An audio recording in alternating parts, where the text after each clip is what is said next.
And the stage is set for a top 10 matchup in the state of Michigan. The top battle of them all is right here on fresh grass at Cass Tech, home of the Technicians and the state champions of Division I MHSAA a season ago. They'll welcome in their foes from the west side of the state. It's Grandville, who comes in ranked number 9 in this week's poll. Of course, Cass Tech stick number 1, deservedly so, after their big come-from-behind win over Toledo CC, coming off the heels of a state championship. Yeah, it seemed like that first week, a little first week jitters coming out, maybe a championship hangover, but by the end of the second quarter, it was Cass Tech football all the way, dominated the game, came back from 21 points down, and they're going to carry it over here today. But Grandville is a different style of team, and styles make fights, and sometimes it can get real interesting with a team like Grandville. We'll get deeper into that, but yeah, Grandville certainly a run-oriented team. Cass, a much more balanced offense, so we'll see how that plays out. But you look at the matchup of these two teams, and as far as expectations from a year ago, Grandville and Cass Tech on different ends of the spectrum. Yeah, Cass Tech, the expectations are always high with that program, especially with Coach Rushing. But, he had a great quote in the interview that you said, and it was, last year's checks don't pay this year's bills. So Cass Tech's still on their mission. They want to prove that it wasn't a fluke last year, that they're here to stay. And Grandville looking to kind of restore the roar, if you will. 6 wins last year, not quite the expectation for that program. They're looking to establish a big win early this year. Cass Tech looking to open in grand fashion their home slate and schedule this year. And they've got Grandville in the first meeting all time between these two schools. Stick and I will have the impact players. Charlotte Turbrock will have our on-the-field report coming up. A lot to get down on Gridiron game day. It's the number 1 team in the state of Michigan against the number 9 team. We're back with all the goods right after this from Detroit.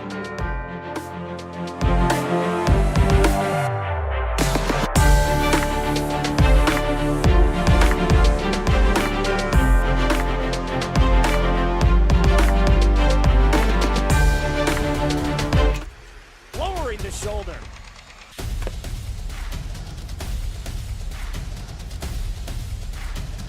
Swing and a miss. McGinley scores! And it's going to be a challenge for us. They're a really talented football team. I think everybody knows that. 4 wide receivers. Pressure. Steps up. Marshall wants to run again. Cuts down the middle of the field. All alone. Touchdown! Warriors! What a cut. If you are looking for a life-changing workout experience, look no further than Pure Barre Novi. We are proud to help you achieve your fitness goals while joining a vibrant, supportive community that is over 300 women strong. Our classes are designed to strengthen and tone your entire body, and our teachers can help provide modifications for any fitness level. Find out more right now by calling 248-596 0002, visiting our website, following us on social media, or by coming to our studio right on Grand River Avenue in Novi. We can't wait to see you and help you achieve your fitness goals.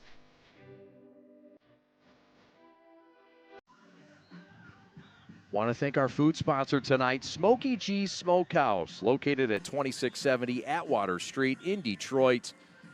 Get them at 313-693-2533, the best smokehouse in the D. At Foodie Centric, our client's agenda is our first priority. We specialize in unique items that are memorable and drive profits to your bottom line immediately. From gluten-free exclusive items to specialty Palazzolo gelato, melting moments, ice cream sandwiches, and so much more. Foodie-centric solutions will have you set for success today, tomorrow, and into the future. Foodie-centric solutions at the center of all of what's important to get to your last goal. Follow the Prep on social media all season long. We're on 5 social medias, including this YouTube channel. If you would, please subscribe to this broadcast. 125 high school games a year, the most in the state of Michigan. We're proud to bring it to you. Also, if you'd like to be a sponsor on the broadcast, contact us at info@theprepsports.com. Hi, I'm Nick DePonio, and this is HVAC.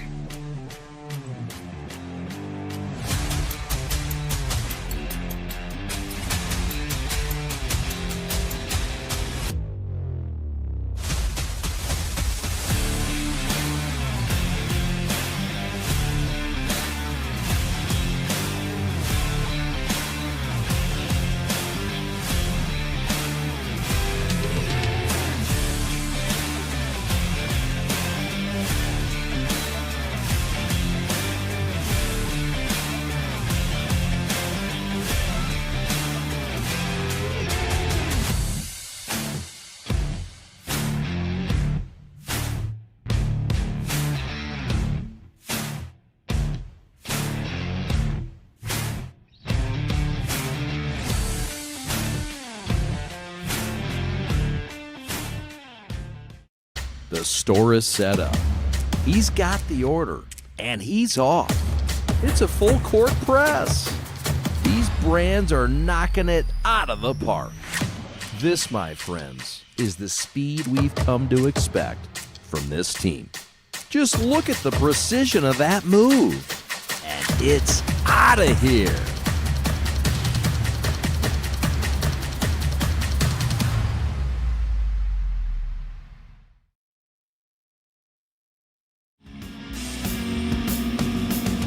Welcome back on the Preps coverage of Gridiron Game Day. Chad Bush alongside Sam Stick. Day, it's Grandville from the Grand Rapids area taking on Cass Tech, the state champions from a year ago. Stick and I will take a look now at the key players in tonight's ball game. One from each side, and we'll start with the guy from the visitors, Grandville, the Bulldogs. He's a big-time player. This is a Tank Terry special. Yeah, and versatility is the name of the game for Grandville, and this guy could pretty much play any position on the field. He just happens to be a running back that runs for 2,000 yards and 28 touchdowns in a season. And there you see it. He's going to Ferris State, the Division II national champion. 5'10", 185. Last week, an 86-yard run, a 60-yard run. So we'll see if he's got that big play capability here today against some big D1 athletes across the way with Cass Tech. But this young man, he's got the size, he's got the speed, and he's got the ability to pretty much play wherever he wants on the field. And then you flip over to the other side, Mr. Do-Everything. It's been 4 years, Chad. We talked about it. Like, we've almost grown up with C.J. Sadler. His first time trucking a guy as a freshman at Southfield A&T at Lawrence Tech University. It's like, That kid was in 8th grade last year? How is this possible? And he's only gotten better. Going to North Carolina, playing with Bill Belichick, getting the full pro experience, and that's where you expect to see him playing on Sundays. He has been an impact player since a freshman. Now that he's a senior, look out. You look at these teams and, the dynamic players for both sides. But, Stick, you look deeper in that Cass Tech roster, there's 16 kids that have been offered Division I scholarships on the roster. Is there a richer roster in the state of Michigan than the technicians? I'm not sure. I'll have to get Alex Westfall to check that or Pat the stat maybe. But I tell you what, when they get off the bus or you see them walk on the field, you say, this is a football team. And I wouldn't want to play these guys. Cass Tech got it done last week, as Stick told you. I mean, they had to come from behind. This was not easy work for Cass Tech, coming from behind to knock off Toledo Central Catholic 28-27. Again, they trailed in that game by a couple touchdowns to start the game. Meanwhile, Grandville took care of business against Muskegon, a respectable 44-40 win, and an offense that we expect to see some dynamic things from in Grandville. Yeah, that's the thing with a wing T offense. You don't expect it to have a lot of explosive plays, right? It's a lot of, 3 yards in a cloud of dust. But I'm telling you, you can put up 44 points in a game off the wing T. You know you're doing something right, and you know you have the athletes to run that to perfection. And don't just think they're a running team. They'll sneak the pass behind you with some play action. So you got to be honest when you're playing Grandville, and that's going to be the test for Cass Tech tonight. Can they stay honest? Can they stay home? And then on the offensive side for Cass Tech, you got Donald Tabron, the sophomore, high-rated quarterback, the top-rated player in the sophomore class. Special things last year, leading this offense. We knew Sadler was there, but this guy really is the reason for the turnaround. Yeah, and I mean, C.J. Sadler was playing quarterback before this young man came in as a freshman, and was like, you know what, I'll take it from here. And the what we've seen over the offseason and him in that first game, that big pass to get them back in the game and get that winning go-ahead score, you're going to see a lot out of that young man tonight. And the offense doesn't stop with that pass game. Of course, You got the four-headed monster at the running back spot, Stick. They're just stacked and loaded with guys. Yeah, you got Lovett, you got Taylor, Hendricks, and, of course, Jones. Hendricks, we've seen him. I mean, he's a smaller guy, but he gets through the hole. He hides behind those big 7-foot linemen that Cass Tech has, and then next thing you know, he pops out. And, of course, the lineman is headed by K.J. Canty, the Missouri commit, a guy that can play anywhere on the line.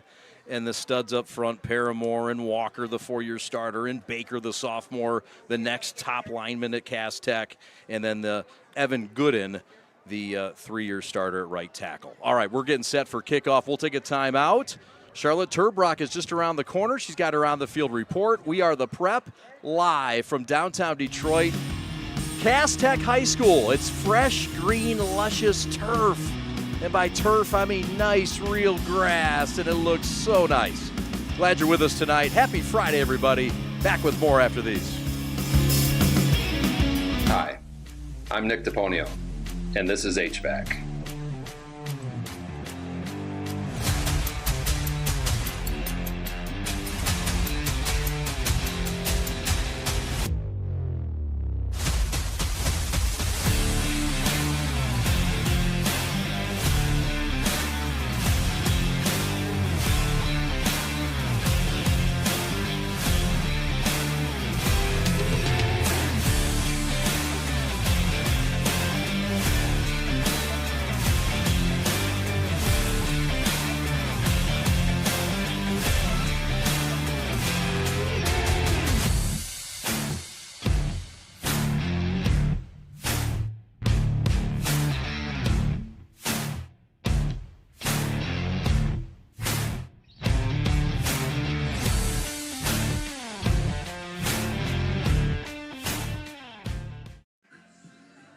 Love, Peace, and Threads Design Bar, a unique new fashion experience in downtown Milford. Get ready to elevate your style by stepping foot in their design shop. Love, Peace, and Threads Design Bar offers specialized collections of custom apparel. They've got custom denim jackets and sweatshirts to dresses and hats, and they've got a variety of options to choose from. Whether you're looking for a one-of-a-kind piece or you want to set a new fashion trend, their store has got you covered with endless customization options. But that's not all. Their design bar is also the perfect place for a fun and creative night out. And you can do a celebration, book a party, and bring the full experience. Gather your family or friends and design your own custom jacket, complete with patches and your own personal touches, and unleash your imagination and create something truly special with their hands-on design experience. Love, Peace, Threads Design Bar is more than just a store. It's a place where fashion meets creativity and community. Want to thank our food sponsor tonight, Smokey G's Smokehouse, located at 2670 Atwater Street in Detroit. Get them at 313-693-2533, the best smokehouse in the D. If you are looking for a life-changing workout experience, look no further than Pure Barre Novi. We are proud to help you achieve your fitness goals while joining a vibrant, supportive community that is over 300 women strong. Our classes are designed to strengthen and tone your entire body, and our teachers can help provide modifications for any fitness level. Find out more right now by calling 248-596 0002, visiting our website, following us on social media, or by coming to our studio right on Grand River Avenue in Novi. We can't wait to see you and help you achieve your fitness goals.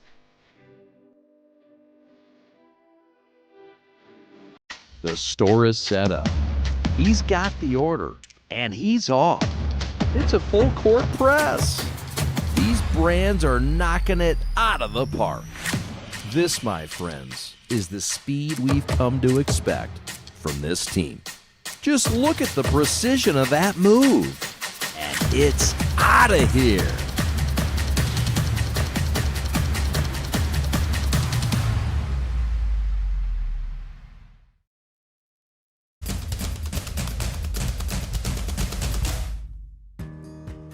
As the voice of Michigan student athletes, the Student Advisory Council's role is to convey the message of how high school sports are supposed to be played. We are responsible for helping the MHSA maintain a positive and healthy atmosphere in which interscholastic athletes can thrive. We believe athletes should be competitive, sportsmanlike, and excel academically. We believe students in the stands should have fun, but not take the focus away from the game. We believe that coaches should act as teachers, helping student athletes develop while still keeping high school sports in perspective. We believe that parents should always be positive role models and supportive of their child's decisions. We believe officials commit their own time to high school sports, and respect should always be shown and given to them. The most important goal for student athletes is to enjoy high school sports, while keeping a high level of respect between all those involved in the games. Enjoy the game.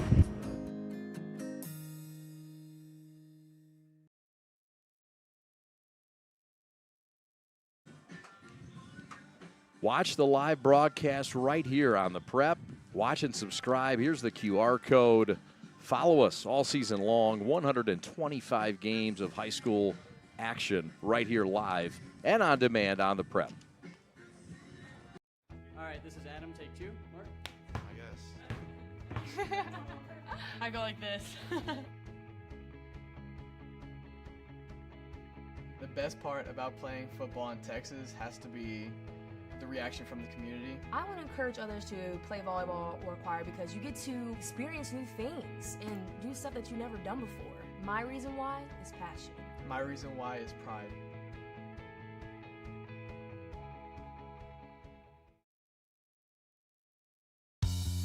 There's just one place where students are students first, and athletics are played with purpose and perspective. That place is your local high school. High school sports offer more than the joy of competition. Studies show that student athletes are also likely to enjoy greater levels of achievement in other areas of their lives, including academics. High school sports, a winning part of a complete education.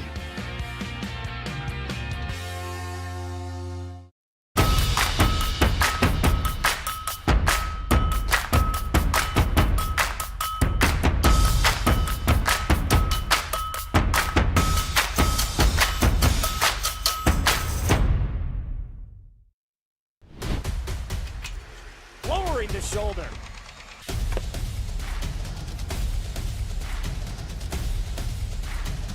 Swing and a miss. McKinley scores! And it's going to be a challenge for us. I mean, they're a really talented football team. I think everybody knows that. 4 wide receivers. Pressure, steps up. Marshall wants to run again. Cuts down the middle of the field. All alone. Touchdown! Warriors! What a cut.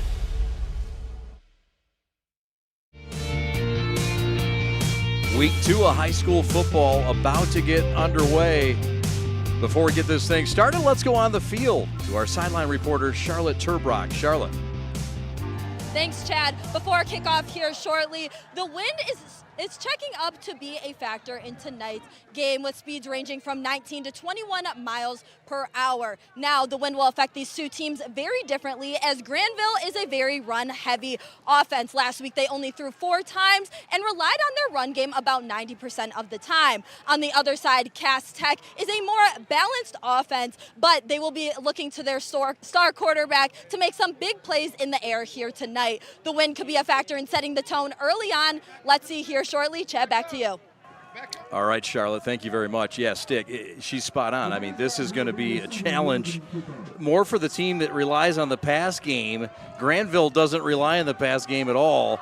They threw it 4 or 5 times last week. Cass Tech certainly does. Yeah, Cass Tech, you know, they can air it out, but I think they also feel plenty comfortable turning around and handing the ball off to that 4-headed monster they have in the backfield. But, you know, limiting them to one facet of their offense could play big. Yes, sir. Kelly Lighton to kick it off, the junior. From his own 40 in green and white, Cass Tech, the state champs, get us underway in week 2. And it's taken by the up back across the 30 to the 35 and the returns to the 40. And that's Jaden Brown, the senior defensive back, who gets the party started for Grandville where they like it on the ground. Yeah, nice return there, short kickoff.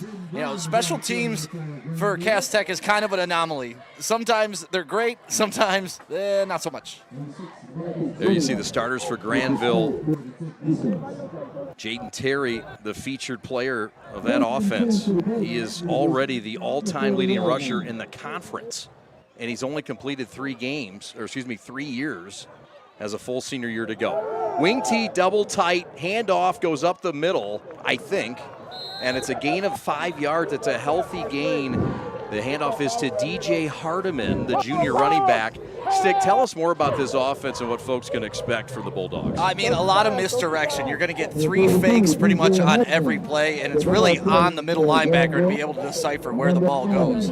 There you see the receivers and backs with Haney, Hardiman, who had the carry, Naraki, a very good tight end, Kroll as well. You got Key, Schermeyer up front. It's a solid offensive line, versatile players, lighter players, certainly much more beef on that Cass Tech side, but with the tank, beef doesn't matter. It's a gash up the middle for Tank Terry, one of the top players in this state. that's going to try to show out tonight on foreign turf. Yeah, that time no misdirection, just sending 2 lead blockers with him with a pulling guard, and you got 3 guys in front of Tank. Anybody named Tank, and you get 3 blockers in front of them, you're usually in for a good game. Now tackled downfield by Brian Stovall Jr.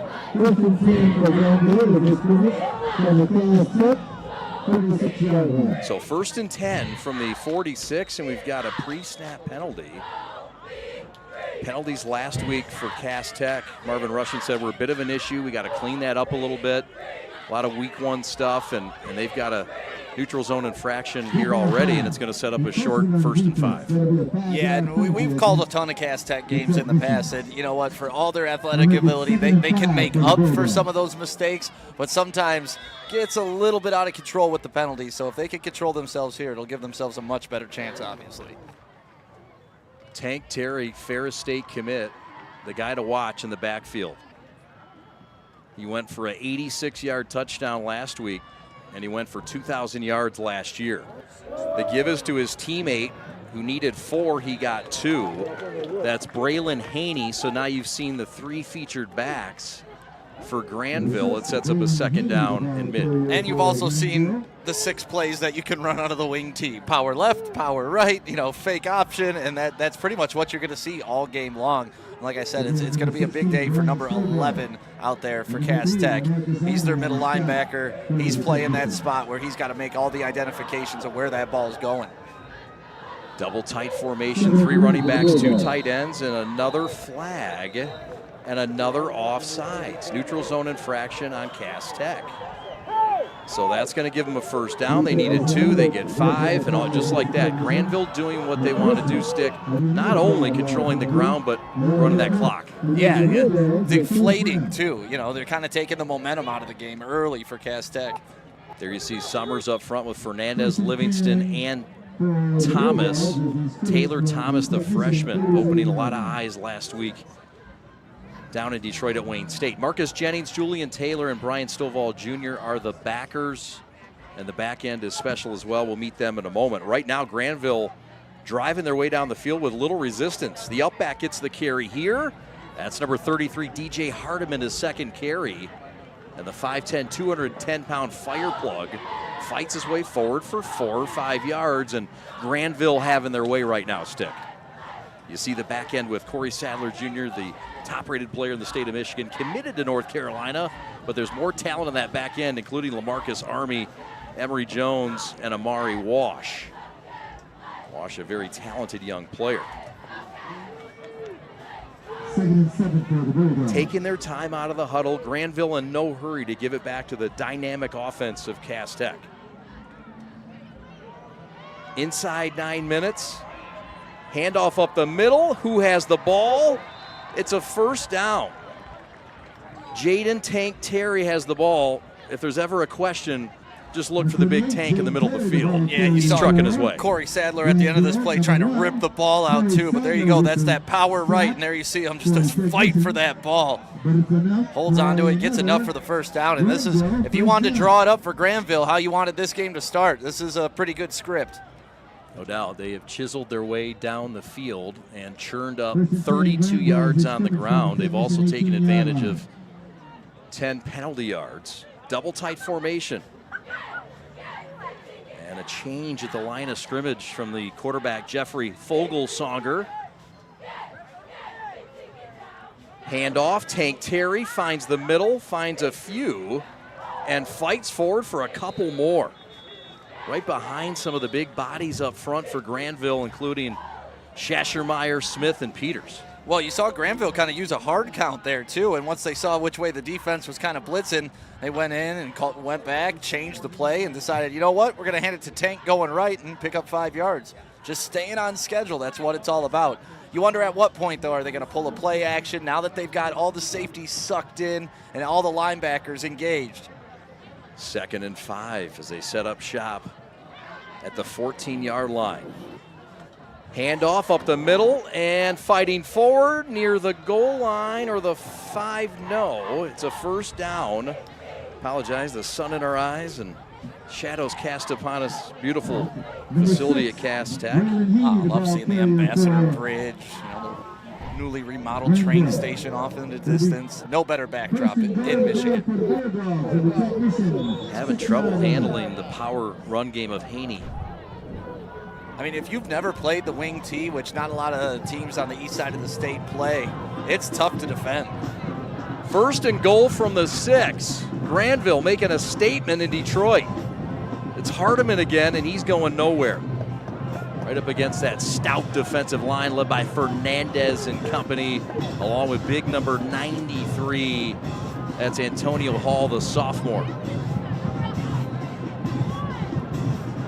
Crowd filling in. Grandville from across the state looking to make the first statement in this game. And regardless of what comes out of this drive, I think they've already done so. Yeah, but I think if they leave without a touchdown, they consider it a failure. They've done a great job controlling the ball to this point. Things tighten up as they get to the 5. Handoff right side, bouncing forward near the end zone, and touchdown Terry. Jaden Tank Terry's in the end zone for his 4th touchdown of the year, and it's 6-0 Grandville on foreign space in Detroit. And that's just that power right with him coming around with 2 blockers and that pulling guard. Once again, it's worked for him about 3 or 4 times on this drive. Look, he got 6, he got 33 out in front, and then, of course, the linemen doing their big thing, too. So it's going to be tough. Cass Tech, they got the size, but can they handle what's coming at them in an avalanche? And Grandville's going for 2. And this is a bit of an odd formation for them. They'll send Terry behind. Pitch back, little reverse, option pass, and no dice. Tackled in the backfield, not fooling Marcus Jennings. The pit commit. Yeah, when we were talking to Grandville, we're like, look, you're a pretty straightforward team. You got the wing T. You're going to run the ball a lot. And they said, we got some tricks up our sleeves. It's got to be the right position to run them. They must have thought this one, a little fake reverse. But you get a look at the touchdown there, just spinning through Mr. Tank. Then he comes through with the flex. Having a big first drive. It's a 9-play drive. They went 60 yards in 5 minutes and 35 seconds. And it ends in a 6-yard touchdown run from Jaden Tank Terry, who had 4 rushes for 30 yards on the drive, and statements all around. He wasn't the only guy doing damage for this team that only attempted 1 pass, and it was on the 2-point conversion. And I don't even know if you consider that an attempt. Right? Cass Tech did a great job of blowing that up. But you're seeing the longest play of 11 yards. They're not a very big, explosive offense. So Cass Tech with some work to do. The top-ranked team and the defending champion will try to get something going offensively. It took them a little while to get things going offensively against Toledo CC. We'll see if they don't get a little bit of a jump start this week, as they're going to be playing from behind. Here comes the kickoff from Owen Vasquez, and it's a squib kick. And Vasquez gets his own squib, and Grandville recovers in the 49. Oh, they drew it up, and it executed like a dream for the Bulldogs. Somewhere Sean Payton is smiling. What a great call coming out. We said they got some tricks up their sleeve, and there's another one right there. Great job by the kicker. Reminds me of when Pat McAfee did it when he was playing for the Colts. Number 40, Owen Vasquez. That's going to be something he can put on his highlight tape forever. Not only did he hit a perfect squib, but he corralled it and fouled his own ball. And Cass Tech, whose special teams, Marvin Rushing said yesterday, look, it won us the title last year. We wouldn't have done it without it. It helped them last week. Well, right now, they're a little bit behind it. Yeah, it just means they're looking at the game film, and they're seeing that front line retreat immediately when that ball is kicked, so took advantage of it. Great coaching decision right there. You bet. Great scouting. Jeffrey Fogelsonger, the quarterback under center, hands off. Tank Terry up the middle, meets Corey Sadler, and drags him for a couple more. It's a gain of 9 for Terry, who's starting to really show out, and he's not getting touch stick until he's getting into the second level. This offensive line's moving people too. No, and in the last 2 minutes, we felt a huge momentum shift both ways. Missing that 2-point conversion, Cass Tech felt good. Then you get the onside kick, and now you're rolling again with an 8-yard carry by Tank. But that power right has been problems. 8 yards on first down. It's a Cass Tech defense that struggled in the first half against Toledo CC, but as Dick told you in the pregame, second half was a different story, made some adjustments. I'm assuming there's going to be some adjustments made here. We'll see what Cass Tech can do defensively. What would you adjust differently than the first series? It's so tough because against the wing T, it's not like it's a very elaborate plan, right? It's see-ball, tackle ball, and you hope you're making the right decisions. We both played in the wing T when we were young in Little League football, so we're kind of familiar with it. I didn't play it in high school, but you understand that there's really no adjustments you can make. You just got to follow the ball and make the right decision to get to the hole. So that's where the linebackers are going to have to be really big. Let your defensive linemen hold those gaps, and the linebackers have to make the right decisions. Alignment assignment.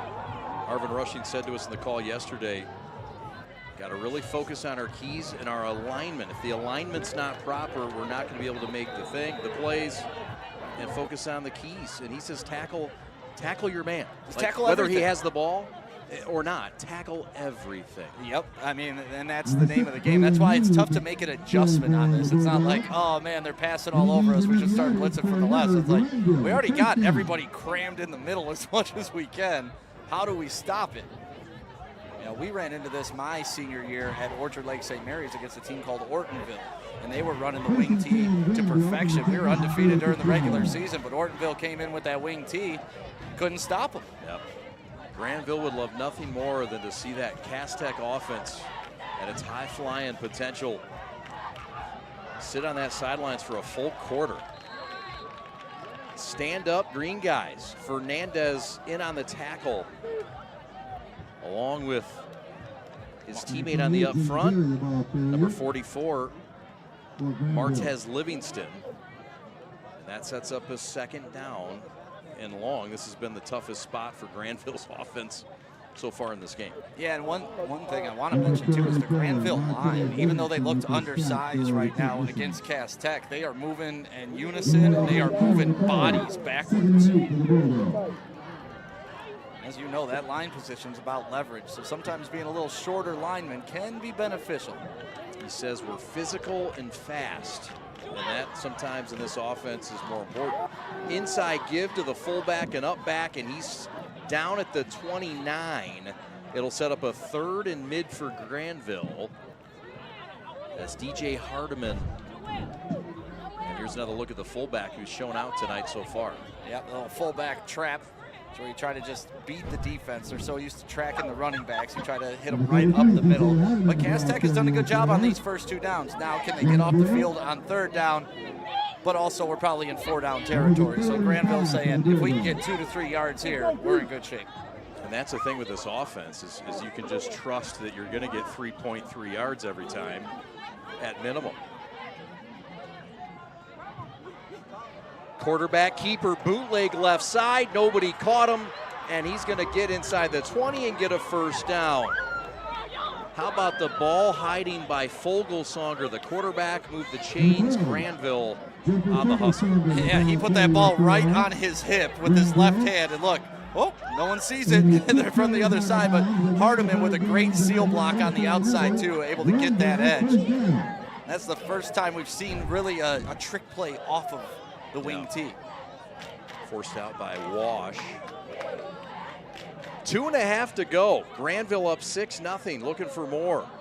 Handoff wide right outside the tackle, and Terry is tangled up. And that's a fine play by the energized Martez Livingston, who made that play look easy. And that's where you're not going to beat Cass Tech. You are not going to beat them to the edges like that. You did on the quarterback draw because you got them with a little bit of confusion, but their speed and athleticism, you are not going to beat them to the corner. We appreciate everybody watching on the YouTube.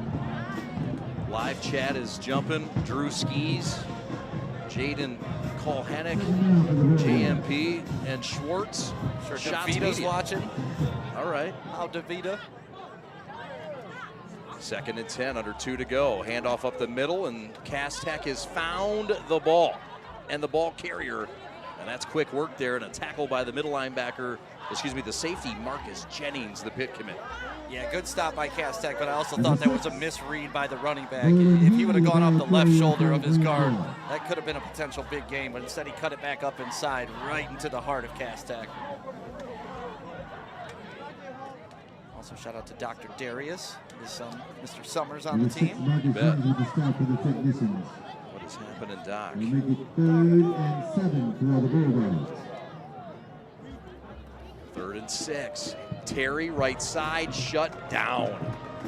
They got him low, they got him high, and it's going to set up a 4th down play that could take us down to the final seconds of the first quarter without Cass Tech touching the football yet. It doesn't look like Grandville is sending out their kicker either. It looks like they're going to be happy going for it on 4th down. But if you're Cass Tech and you get a stop here, no harm, no foul, really. I mean, you lost the possession, you got it back, and a touchdown could potentially just put you ahead. Right. So big play early on in this game. 4th down and 2, 30 seconds left in the first. Handoff, Terry, he tripped, but he fought forward and he got enough for the first down. Oh, man. What balance, agility, and just enough stick to keep that pill through the end of the quarter. Reminded me of Jared Goff tripping when he handed it off to David Montgomery last year against the Packers. Just falling forward, able to get that first down, and that should be the last play of the first quarter. And the Grandville fans traveled. They're here. They're bright. So far, they're happy with this first quarter. Cass Tech hasn't played a snap on offense, Jay. A dominating offensive run game for Grandville, a savvy special teams play, and we're back with more after this. 6-0, the road Bulldogs looking for an upset. Lowering the shoulder.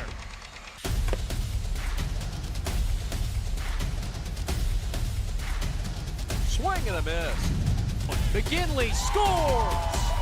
And it's going to be a challenge for us. I mean, they're a really talented football team. I think everybody knows that. 4 wide receivers. Pressure, steps up. Marshall wants to run again. Cuts down the middle of the field. All alone. Touchdown!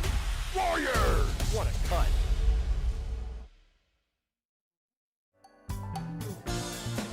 Chad and Stick back with you. Second quarter about to get underway. Let's go to the field to Charlotte Turbrock.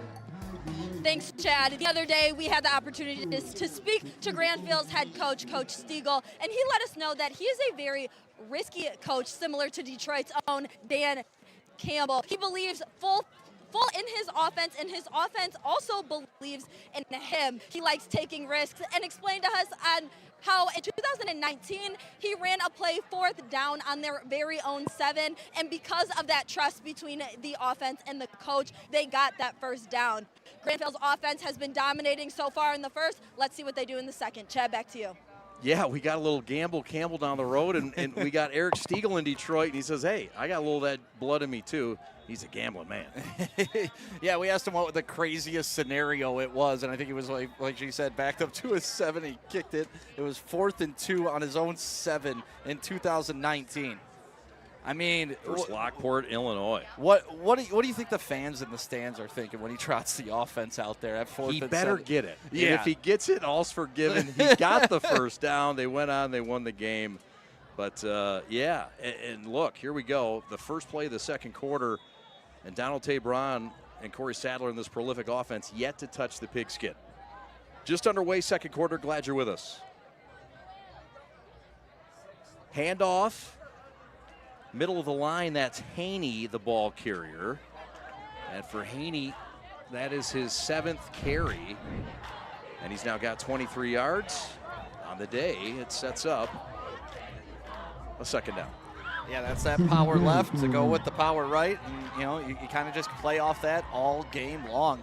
One thing we haven't really seen is this is called the wing tee. We haven't seen him really shoot the wing player out to the side yet. They like the power tee, really. Second and goal from the 2. Under center, Fogelsonger. Handoff, Terry tries the middle. Fernandez says not here and not now. The mighty tank was halted thanks to the big bare arms being wrapped up from Gavin Fernandez, the senior. Yeah, you see the senior come in from the backside. Good job by the entire up front part of the defense. Justin Bonner getting his nose in there too. But yeah, big 41 came in there and dragged him backwards. He'll be a Wayne State Warrior next year. Shout out Joik Bell. That's right. So 3rd down and goal from the 2. Roll out right side, got a man open and knocked away. Corey Sadler with a fine PBU at the goal line, trying to get the tight end in space. Fine play by the All-American. And that is why Corey Sadler is Corey Sadler. I mean, he was beat on this play. Let's not get it confused. He came up to the line, he was beat. Wide receiver wide open, but the closing speed by Sadler and the ability to ball hawk that and knock it out of his hands. Game-changing play right there by CJ. Not a lot of guys can make that play. No, guarding a tight end, guarding the receiver, he can do it all. 4th down. 4th down and goal from the 2. Handoff, left side, and stood up. The technician sold true at the goal line. Credit the tackle to big number 93, Antonio Hall, and a host of green guys. And that is what championship football looks like. You're getting beat up the whole first quarter. Nothing's gone right. Your offense hasn't even touched the field. But guess what? The first time they get the ball back, they're only down 6. And they got a chance to take the lead on this drive. Huge stop by that defense and a huge confidence builder going into the rest of this game. LaMarcus Army was the first guy in, that cornerback. He's got offers from Louisville, UMass, and Kent State, just a sophomore. The defense stands up, and this is what they did last week. It's a resilient group after this Grandville group had them on their heels. Yeah, getting that stop. I mean, like I said, you're not down 2 scores. You don't feel like the game's out of control. Now it's just football. You're back playing. Donald Tebron in his own end zone. Right side handoff, watch out. This is Lovett up to the 15 and, to the 10. Carried by Carson Lovett, the sophomore, at 6'2", 217, tackled by Crater. Yeah, Crater with honestly a touchdown-saving tackle, crashing down here from his safety position. A great open field tackle, because if he gets that corner, he is gone. Lovett, the senior, guy that worked very hard this summer with a former technician and former Ohio State Buckeye and pro Mike Weber. Hard worker, and he's fighting for carries in that quadrant of running backs in that room. Must be tough to have an embarrassment of riches like Coach Rushing has in that backfield. Man. Julius Taylor, the talented sophomore, checks into the left of Tabron in the gun. You got single coverage on Corey Sadler at the bottom of your screen, too. Handoff, give again.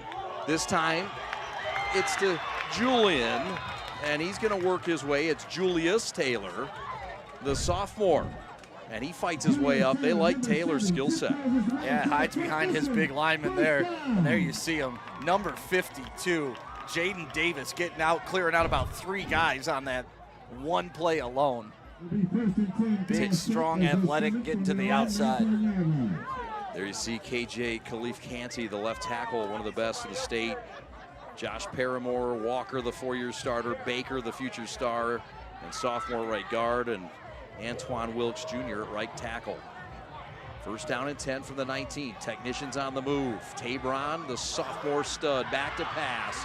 Curl route caught at the 24. Extended to the 25. That's Mylan Griggs, the sensational sophomore who has offers from Michigan, Michigan State, USC, and more. And he's a guy, once he gets going, look out. There you see Damari Hendricks, 3-year starter. Kamari Jones, Sadler, Sykes, and Griggs, the talented receiver core. Griggs, good size. His dad's got good size at 6'5". They expect him to be right around that length. Handoff inside, that's Hendricks, and nowhere to go.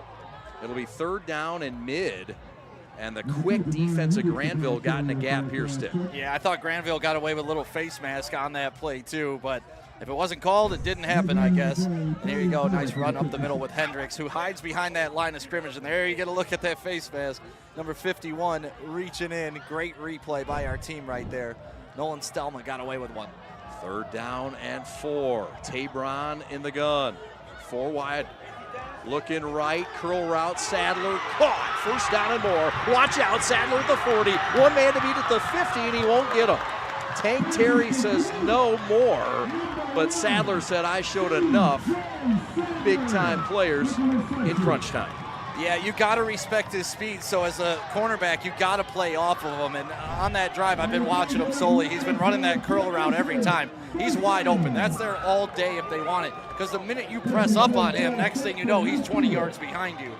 And what a play by Tank right there.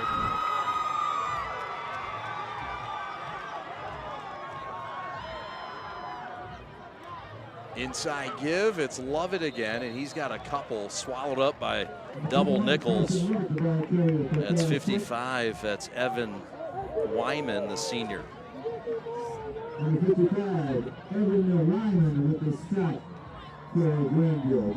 Defensive starters for the Bulldogs. It's Wyman who just made that tackle up front with Mackey, Stelma, and Kubzak.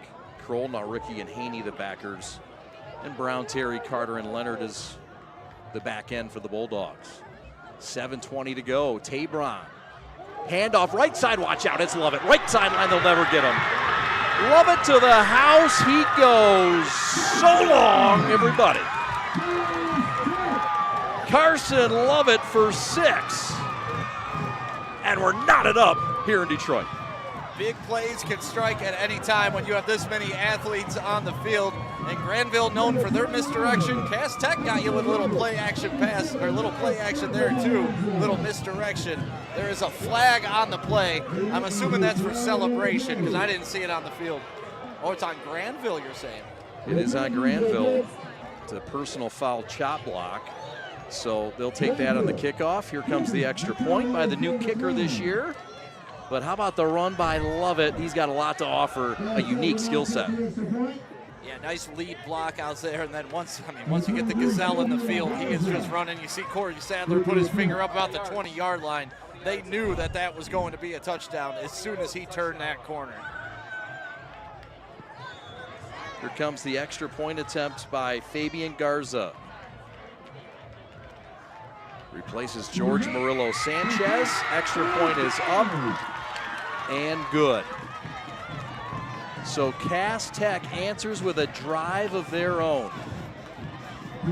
It's a 47-yard touchdown run by the sophomore Carson Lovett to give Cass Tech the lead. Yeah, great look from the end zone here. Not even touched on his way there. Great blocking downfield by the receivers, by the running backs, by the linemen, and a great pull by the quarterback as well. Just good team football, and that's why they show you they're the #1 team in the state. You can have them down, but if you didn't put them away on that 4th down, it's trouble. And we saw that last week with Toledo Central Catholic as they were up 21-7 in that first half. By the way, Toledo Central Catholic facing a potential 0-3 start, advertises the top team in Ohio, and legitimately could be, but they've got Detroit Catholic Central tonight in another great ball game that we'll keep tabs on. Yeah, it doesn't get easier once you join the Catholic League here in Detroit, but this public school league has something to be said too about Division I right now. It was a 7-play, 99-yard drive, capped off by a 47-yard touchdown run by Carson Levitt. Time of possession on the drive, 4 minutes. For Grandville, you are 3 feet away from being up 2 scores. Now you're down by 1, letting up a 99-yard touchdown run. This is a big response drive now for Grandville because you saw Cass Tech could make this thing a big game real quick. You bet. So they will keep Fabian Garza in, and he'll kick this thing down to the 10. Returned by Josh Crater, and he is popped at the 15-yard line by Colin Sumter, the junior backer.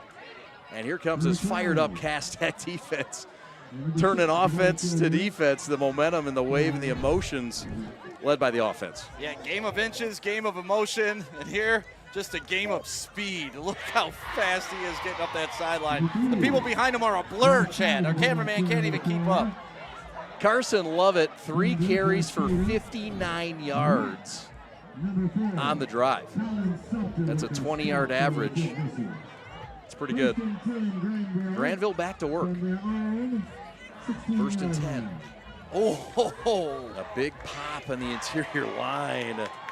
Number 17, that's the defensive end. Darius Jr., baby. Darius Summers, the senior, coming down and laying the wood. We talked about finding the ball and filling the gap. That is textbook right there. Committed to Northern Illinois. He'll be a Husky next year in DeKalb. I can't hear you. Guy, it's really twitchy. Marvin Rushing loves him getting in there at that defensive end spot. They graduated a couple of guys last year. 2nd down and 8 from their own 18. Play action, wide open. It's Tank Terry, watch out. Corey Sadler back in coverage. And the ball was behind him. He had to wait, but it's a gain to the 43 and a pickup of 25 on the play. But I tell you what, Grandville absolutely needed that. Not just the big play, but a play like that to alleviate the pressure of everybody crashing down on the run. And just as Grandville got away with a little face mask, Sadler got away with a little face mask. So we're all even right there with the officials missing some face masks. But Grandville, hopefully for them, now you're going to see the safeties even maybe like a yard back, and it gives them a lot of breathing room in the middle. From the 42-yard line. Terry again trying it wide. He's got a seam. He runs into Sadler and keeps going. Bounced off of Sadler, initiated the contact, and Grandville's got a 1st down on a big answer quickly. Tell you what, we've been calling C.J. Sadler for 4 years, like I said.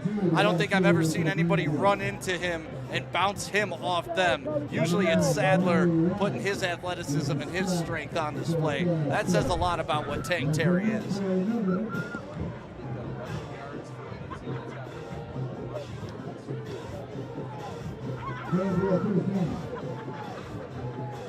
First and 10, 5.5 to go. Cass Tech with a 7-6 lead. Grandville went for 2 in their opening drive. Cass Tech's offense did not see the field for the first quarter.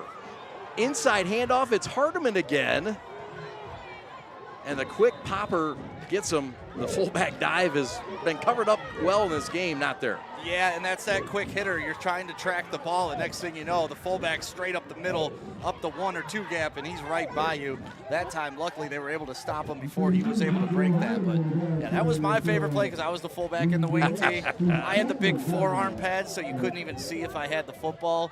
And, you know, I wasn't fast, but I could score by deception. Was that Walled Lake Braves or was that Orchard Lake St. Mary's? That was Walled Lake Braves. Shout out Tommy Gearhart. Exactly. Arnie Gillard to the 35-yard line. Handoff inside again, inside that 2 gap. And it's a fight forward for 4 yards, and just the forward lean alone stick is 3.3 plus. You can guarantee it for Grandville. Yeah, for Grandville now, though, it's not about what's happening between the 20s. It's about when they get in that red zone and if they're able to punch it in the end zone.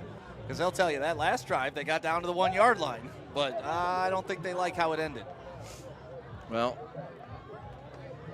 this one is a 2nd down and 6.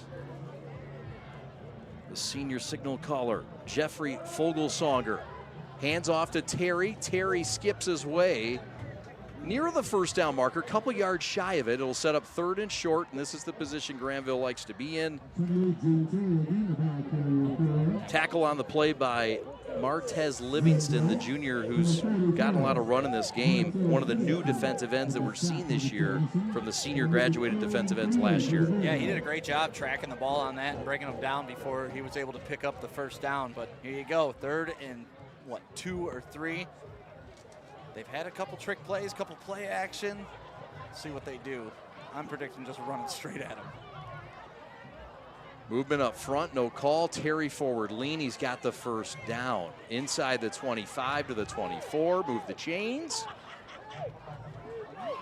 They haven't signaled 1st down yet. Yeah. Looks like they may measure here. Oh, there you go. There's your 1st down signal. It's been an almost exclusive rushing attack in this game. 27 of the 29 plays have been runs for Grandville. Meanwhile, Cass Tech a little more diversified. 5 rushes, 7 passes.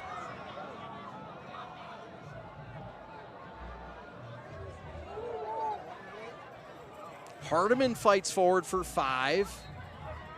Bottled up. And again, it's 17 in on the tackle. That's Darius Summers.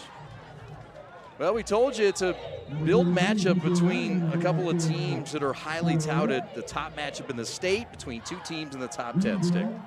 Yeah, when you look at it, number 1, Cass Tech, they've earned it. They're the champs. To be the champs, you got to beat the champs, and that's where they're sitting right now. Catholic Central, like you said, in a battle right now with Central Catholic from Toledo. We were able to call the Saline game last week, and Saline looked very good. Their quarterback, Carr, poised, under control. They're going to be a tough out. Clarkson always the home of Isaac Tesla. Hudsonville showing up at number 5. Then, of course, powerhouses Dakota, Davison, Grand Blanc, Grandville, and Rochester Adams wrapping up the top 10. We got an injured player on the field. We'll take a timeout. We're back with more on the Preps coverage of this top 10 matchup. Cass Tech and Grandville. Back with more after this. Want to thank our food sponsor tonight, Smokey G's Smokehouse, located at 2670 Atwater Street in Detroit. Get them at 313-693-2533, the best smokehouse in the D.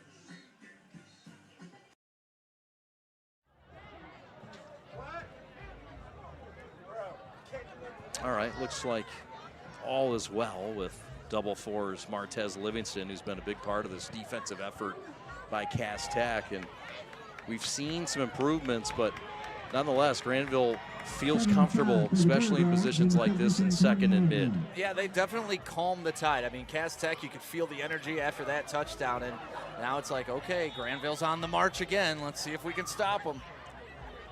Once again, it's the usual suspects, Terry and Hardiman in the backfield. And Braylon Haney, and Haney gets the call this time. He needed 5. He got about half of it, and it'll set up 3rd down and short. I mean, we talked about not being balanced and just running all the time, but where they do find balance is how often they hand the ball off to everybody. You got Haney with 8, you got Hardiman with 6, and then, of course, Tank Terry's got 14. He's going to be your leading back, but that's still pretty good distribution for 3 backs. Yeah, forces you to stay honest if Tough you're to Cass keep. Tech. Yeah. And like they said, tackle everybody. We've got a score. It's Catholic Central 7, Central Catholic 7. Thank you, Jamie Janssen. 1st down carry, right side, move the chains. Does that take Terry again? It was. So Terry with his 15th carry of the evening, averaging 5 yards a pop. We got to say what's up to everybody watching the live stream right now. Make sure you like and subscribe to the Prep. Over 600 of you watching. Cass Tech games always bring the people. I'm sure a ton of Grandville people are watching right now, too. Yes, sir. What is up to everybody out there tonight across the great state of Michigan? I think we got some fans in Ohio as well and some other districts, but certainly interest when you have teams now in the Detroit Catholic League that are from Toledo and from Ohio, and teams that will play out of state. And when you bring together, a Grandville who's never played a PSL team ever in the history of their program. This is a huge story. And Marvin Rushing spent a lot of time yesterday saying how much praise he has for Grandville in taking this game. Like, not a lot of folks, he says, will play us. Let's be honest, Chad. He said Grandville was up for it. And he really appreciated that.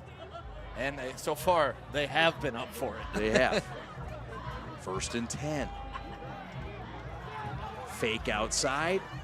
Handoff up the middle. Short gain of 2. The best defensive stop against the run tonight.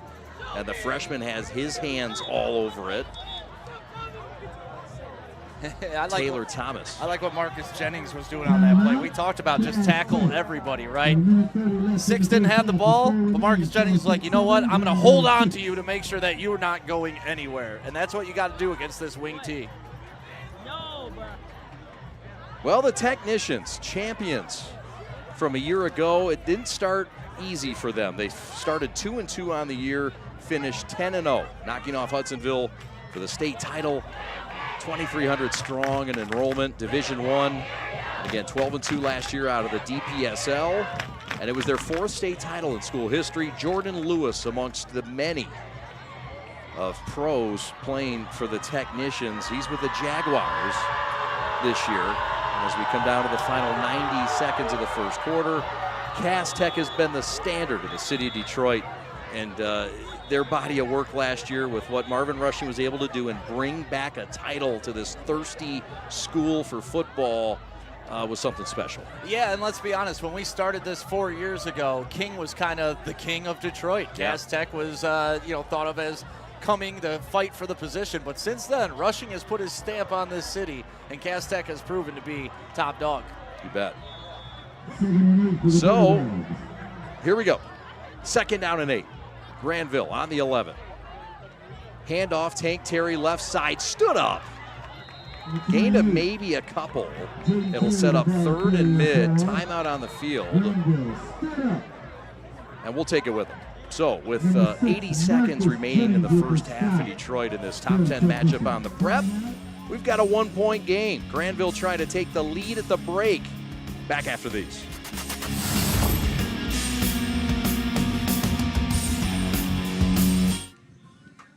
Watch the live broadcast right here on the prep. Watch and subscribe. Here's the QR code. Follow us all season long. 125 games of high school action right here live and on demand on the prep. Lowering the shoulder.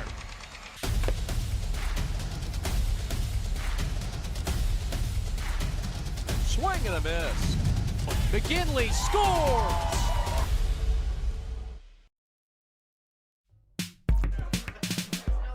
That's the Grandville Bulldogs out of the OK Red Conference, that giant conference with 185 teams.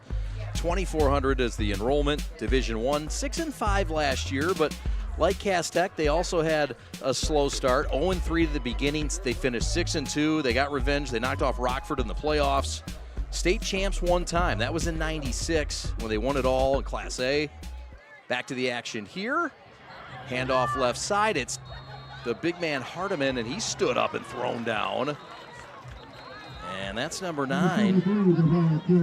That's Amari Wash, the senior DB.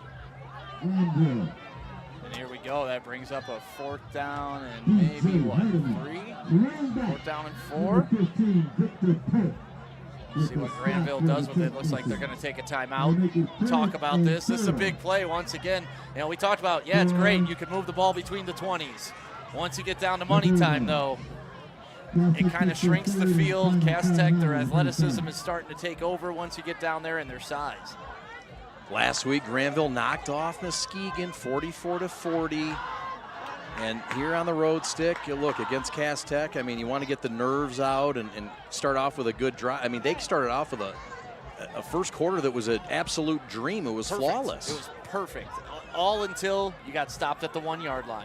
And the second that happens, and, we're close to Halloween season, Jason Voorhees just stands up and starts walking you down. That's exactly what Cass Tech is. You had the chance to not put them away, but make it a lot more difficult early, and that 3 feet is going to haunt them the rest of the game. Yeah.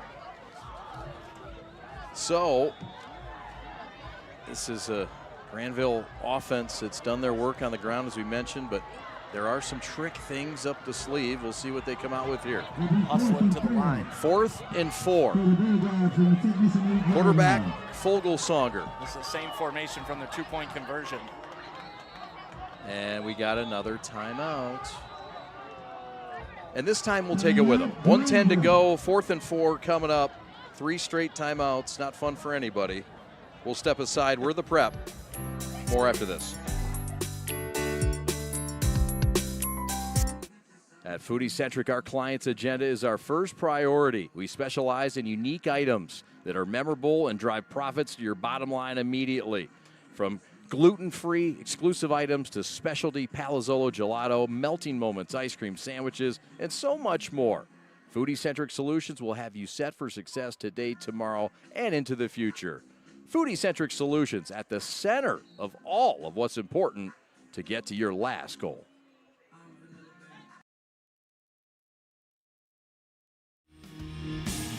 Alex Westfall, your executive producer.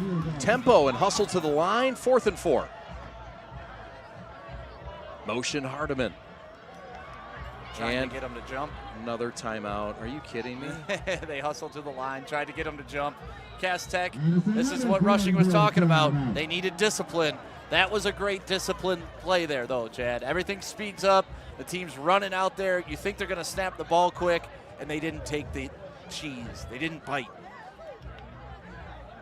Well, we have our own top 10, which ranks the teams in Macomb and Wayne and Oakland counties and Livingston, some of the other ones on the western side of Southeast Michigan. Detroit Catholic Central's number 2. Number 1, of course, is Cass Tech. The Eaglets are number 3, Saline. And we called their game last week in their win on the road at Rockford. Clarkston checks in at 5, De La Salle, King, Dakota, Howell, and Adams to follow. Next week we'll have Orchard Lake St. Mary's against De La Salle, and we'll have Howell against Northville. So 3 of the 4 teams we're covering next week will be ranked in our top 10. And that game's at Jimmy John's, correct? That is. That'll be a fun game. Has Yes. Alex Westfall figured out everything? Oh yeah, yeah. He's it's all on his shoulders. That's all that matters. That's it. 4th and 4 from the 6. 4 straight timeouts. This better be good. Handoff Terry inside, he didn't get it. Cass Tech defense stand up. Second time today they've stopped a team inside the 5 on a 4th down play. How about it? Ooh, they went with that play. Grandville's pointing one way, Cass Tech's pointing the other. But the refs are pointing the way of Cass Tech. And yeah, just can't get through that big line of scrimmage. You see just gang tackling now. Big number 41 is there. We talked about him, Gavin Fernandez. I think that's his 10th tackle of the game.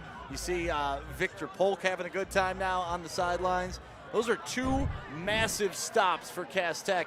And now with how explosive Cass Tech is, they got 104. They wasted all their timeouts, but they got 104. That's a lot of time for this offense. So here comes the Cass Tech offense, led by Donald Tabron, who led that 99-yard drive earlier in this game. This would be a 96-yard drive. Can he do it? Watch out for C.J. Sadler. 64 ticks left. Sadler near sideline. Inside handoff, watch out, it's Lovett. Lovett to the left side, trying to bounce it out. He's got a wall, watch out. Finally knocked down at the 25. Out of nowhere came Josh Crater for the touchdown saving tackle. Very Ben Johnson-esque call right there for Cass Tech. You know, going the little handoff draw right up the middle when everybody thinks you're gonna pass. It's almost free yards you take, and then when you got a guy like that, it turn into something big. Tabron out route and dropped. It was on the numbers and Lovett couldn't hold on. Clock stops. That's a tough catch for Lovett, but I think he'll tell you he should have had that. And if he does, he's turning the corner and running about 60 yards the other way. But that's with Cass Tech. You got to hold your breath every time they snap the ball. And nice touch on this too. Over the shoulder, just a bit out of his reach. Donald Tabron, I mean, he's going to Penn State, UNC, Michigan, Michigan State, you name it. He's going to be able to pick where he wants to go. Oh, yeah. Plethora of offers for the sensational sophomore who deserve better on that one. Looks like we got another cramp. This is Hardiman. I mean, Hardiman's been playing double time, fullback position. What does he have, 10 carries, and he's also on the defensive side of the ball. He's allowed to cramp. A 1-point lead for Cass Tech, but the 2 stuffs defensively are really what stands out right now, Stick, despite the numbers in the time of possession and the numbers in the rushing yards. I mean, the time of possession, it doesn't even look real. Granville's got 20 minutes, Cass Tech 3. Wow. This is their second possession, Chad.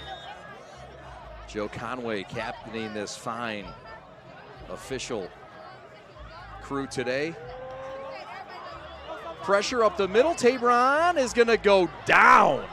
A gain of about 1. The pressure with the clock rolling, and now with all those timeouts that were called, there's none left. Yeah, Garrett Narauki with the blitz right here kind of blew up the pressure, blown up the pocket, and then forced him to step up into it. And that's where my man, big number 55, cleaned it up. Evan Wyman. It's a 4-2-5 defense. And, of course, Grandville can do a lot with that right now in a passing zone or passing scenario. They'll drop another one back, but a little bit of frustration right now on the Cass Tech offensive side. Dave Malecki, the longtime offensive coordinator. Dave Dawson, the associate head coach under Marvin Rushing. They're about to punt. They called out the punt team. How about it? Okay. You know who that punter is, right? You think they're punting? Probably C.J. Sadler. Yeah. You sure they're punting? Never with him with the ball in his hands. I mean, it's only 4th and 9.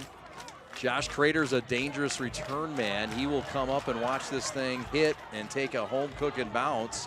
A shove in the back by Jennings to try to get the Grandville player to touch the ball. And look, they don't have dummies that go to school at Cass Tech. Smart players that wanted to get the Grandville player to touch it. And, you know, that kind of got Grandville fired up. Half their team was running across the field thinking something was going on. It's just clean football, man. You can't stand around the football and expect not to be accidentally knocked into it. Marvin Rushing not real happy about that. Is that 0.8 seconds left? Yes, so it'll be one snap for Grandville, a team not known for the pass attack, and they'll have to chuck it up here, Stick. Or so you would think. No. No, I would think they wouldn't. Okay. All right. All right. Fair enough. I would think maybe a trap up the middle or something just to run this out. I mean, overall, if you told Grandville, hey, you're going to come into Detroit, your first trip to a PSL team, you're down 1 going into half, they would be happy with it. Will Marvin Rushing be happy with it? We'll find out momentarily. Fogelsong hands up off the middle. Stick was right. Terry gets back to the line of scrimmage, and the first half is over, and it has been an absolute joy to bring you coverage of Week 2 football from the city of Detroit, where Cass Tech, the home team, leads at 7-6. Stick, your thoughts in the first half. Exactly what we were hoping for when we showed up. I mean, what was going on with Cass Tech? I mean, Cass Tech coming into this game, a great comeback last week. We talked about how styles make fights, and that's exactly what it was. The slow ground and pound was able to keep Cass Tech off the field. And really, time of possession, 4 minutes and 24 seconds from Cass Tech. That's how you beat them, but you also got to convert those 4th downs near the goal line. All right, while we've got a moment, let's go down to Charlotte Turbrock standing by with Marvin Rushing. Thanks, Chad. Coach, first quarter, you guys blocked an extra point. Second quarter, you guys scored early on. You're up by 1. What are your thoughts on the first half? I'm just disappointed giving up the onside. We practiced it. We knew they would try to steal a possession. We said it right before we went out. We tell the kids not to back up, and they just didn't follow directions. What is going to be the message going into the second half? Right now, just we got to be more physical lineup, and we got to freaking tackle, and when we got the ball, we're going to score. Thanks, Coach. Yep, thank you. Chad, back to you. All right, thank you, Charlotte. Appreciate that very much. There you heard from Marvin Rushing, the head coach of the year in the state of Michigan a season ago. Stick and I are back with more analysis, highlights, scores, and much more to come. Thanks for watching the Preps coverage of Gridiron Game Day. 7-6, the Green Guys on top by 1.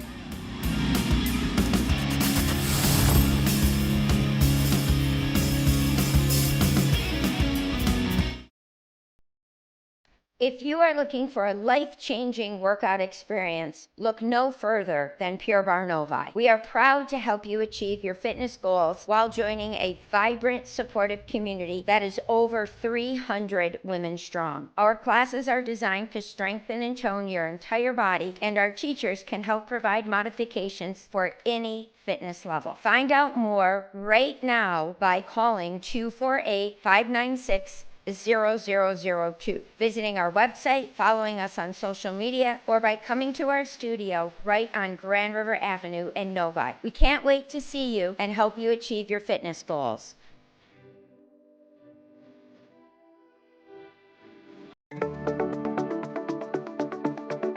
High school sports are meant to be fun. We love to represent our school. And we care about our sports. We know you do too. And because we all care, it can sometimes get intense.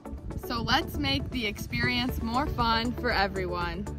We know it's easy to react and shout during games. But we all make mistakes. The game is more enjoyable when we hear positive cheering.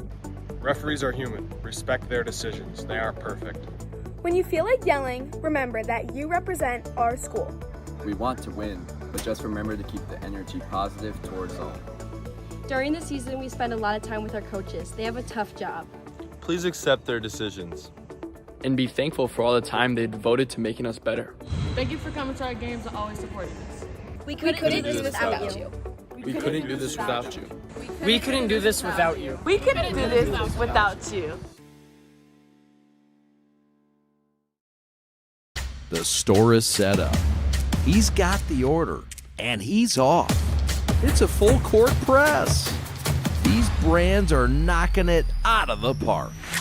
This, my friends, is the speed we've come to expect from this team. Just look at the precision of that move. And it's out of here.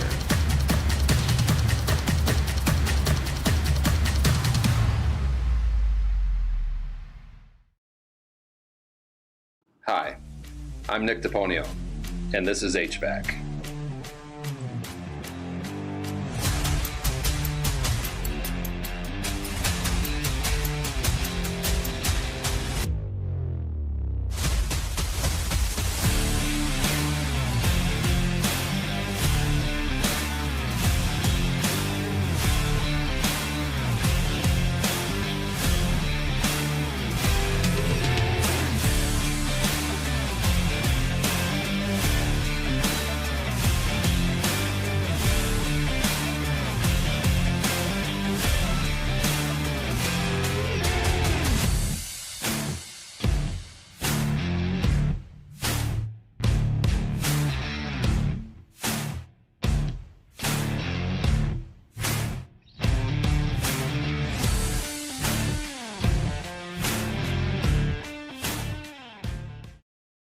Follow the Prep on social media all season long. We're on 5 social medias, including this YouTube channel. If you would, please subscribe to this broadcast. 125 high school games a year, the most in the state of Michigan. We're proud to bring it to you. Also, if you'd like to be a sponsor on the broadcast, contact us at info@theprepsports.com. Love, Peace, and Threads Design Bar, a unique new fashion experience in downtown Milford. Get ready to elevate your style by stepping foot in their design shop. Love, Peace, and Threads Design Bar offers specialized collections of custom apparel. They've got custom denim jackets and sweatshirts to dresses and hats, and they've got a variety of options to choose from. Whether you're looking for a one-of-a-kind piece or you want to set a new fashion trend, their store has got you covered with endless customization options. But that's not all. Their design bar is also the perfect place for a fun and creative night out. And you can do a celebration, book a party, and bring the full experience. Gather your family or friends and design your own custom jacket, complete with patches and your own personal touches, and unleash your imagination and create something truly special with their hands-on design experience. Love, Peace, Threads Design Bar is more than just a store. It's a place where fashion meets creativity and community. Want to thank our food sponsor tonight, Smokey G's Smokehouse, located at 2670 Atwater Street in Detroit. Get them at 313-693-2533, the best smokehouse in the D. At Foodie Centric, our client's agenda is our first priority. We specialize in unique items that are memorable and drive profits to your bottom line immediately.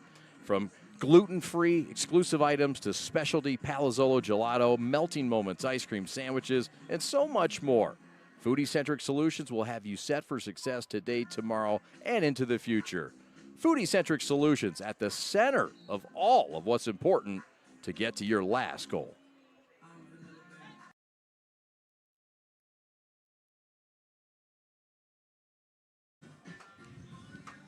Watch the live broadcast right here on the Prep. Watch and subscribe. Here's the QR code. Follow us all season long. 125 games of high school action right here live and on demand on the Prep.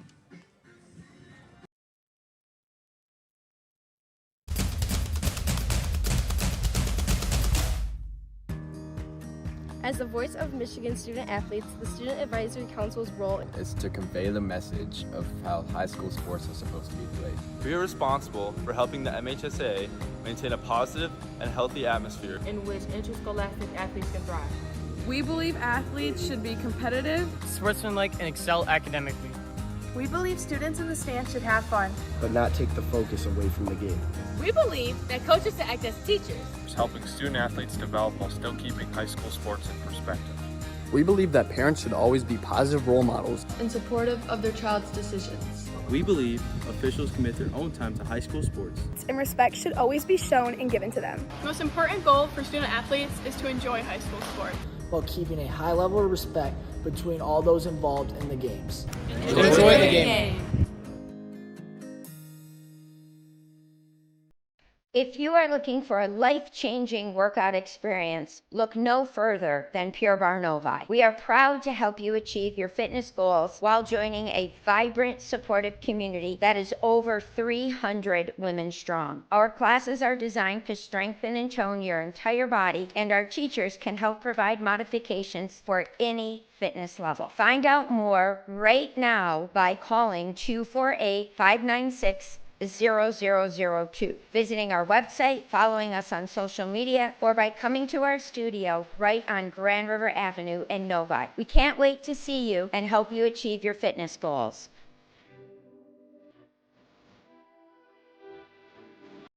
We are the MHSAA, a collection of 750 high schools and 750 middle schools, from Temperance to Copper Harbor, from New Buffalo to Alpena. Each year, more than 250,000 students play one of our 28 sports. More than 1.5 million fans attend our postseason games.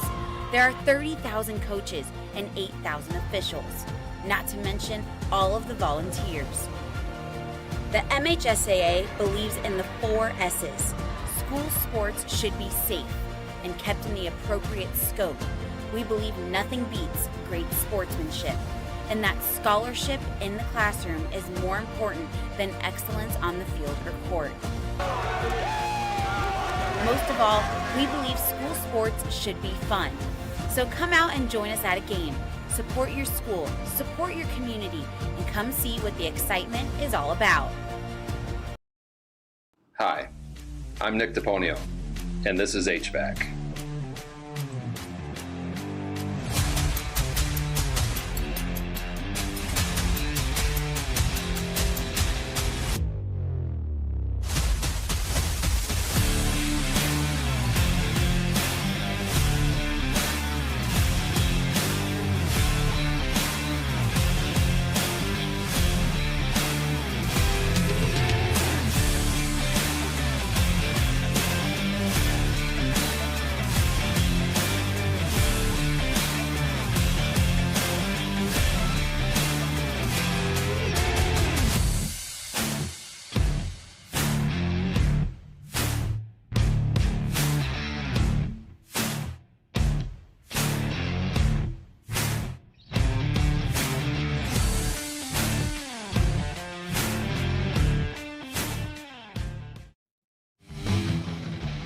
Well, it started as just a ground fest, and this is what we expected, Stick. It was Terry getting the brunt of the work, and that first possession for Grandville set the tone that they were going to do what they do. They scored, they come back, and they get the ball here, and it kept momentum going. Yeah, until this big play by Corey Sadler in the end zone. We haven't seen Sadler show up too much on the offensive end, but that was a huge play to knock that ball out of there, holding them to no points. And then there you see Corey Sadler with his lone reception, getting 24 yards, big tackle by Tank. But a 99-yard drive here, capped off by big number 21. Speed, speed, speed. Nothing but it by Mr. Carson Lovett. 47 yards on that play, and that's what put him ahead. Grandville, once again, ground and pound. That's a big impact play. I love those two going at it. And just once again, Grandville just couldn't get it done inside the 5-yard line. They've been able to move the ball up and down the field. They're just controlling time of possession. They're controlling yards. They're controlling plays. They're pretty much controlling everything except the scoreboard.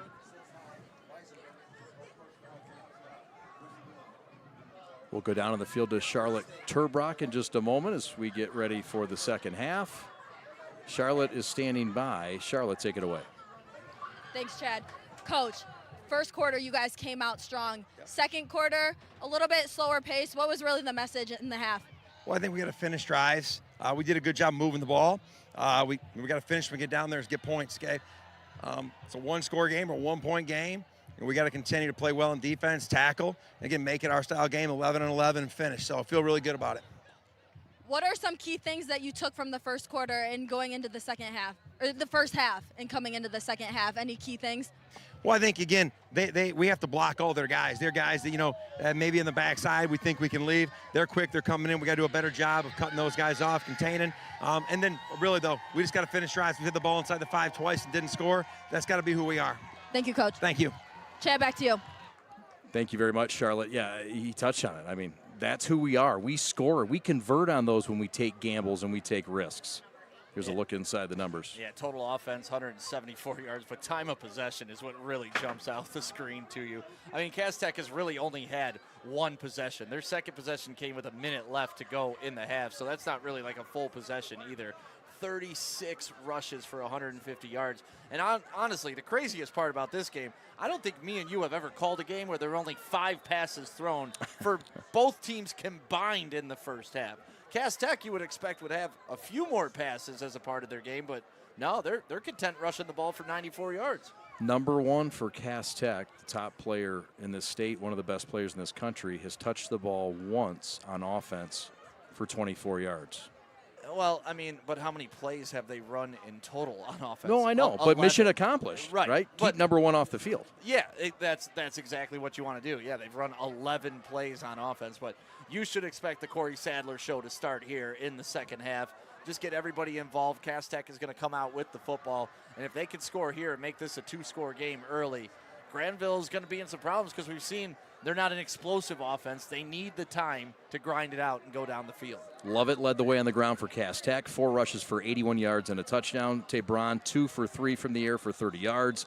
Terry, meanwhile, Tank Terry, the all-time leading rusher in the OK Red Conference, 18 carries for 71 yards. Fogelsonger, 1 out of 2 in the air for 24 yards. Nearly outpasses Tabron in this game. More to come. We've got fun ahead in the second half. A 1-point lead as Cass Tech will get the football when we come back right after this.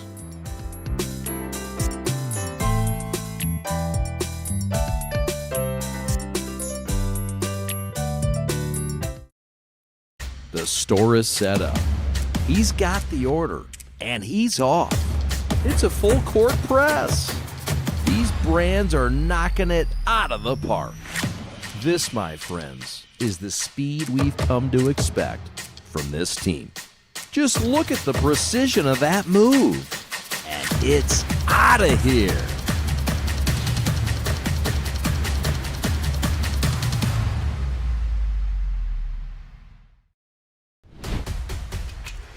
Lowering the shoulder.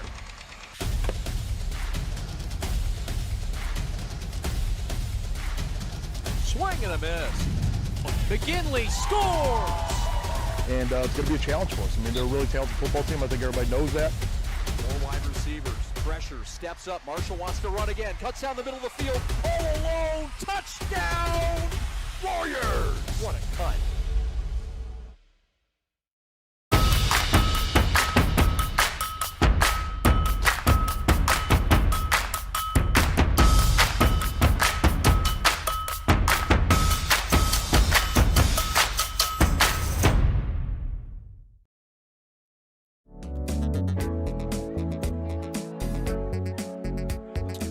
All right, about to start the second half. He is Sam Stick Day. My name is Chad Bush. Charlotte Turbrock on the sidelines. Alex Westfall, your executive producer. Good to have the captain back in the seat tonight. Just single game this week. Double coverage will go again next week and the following week and the following week. But just one tonight. This is all you need. The best game in the state right here on the prep. Cass Tech in Grandville. Second half is underway.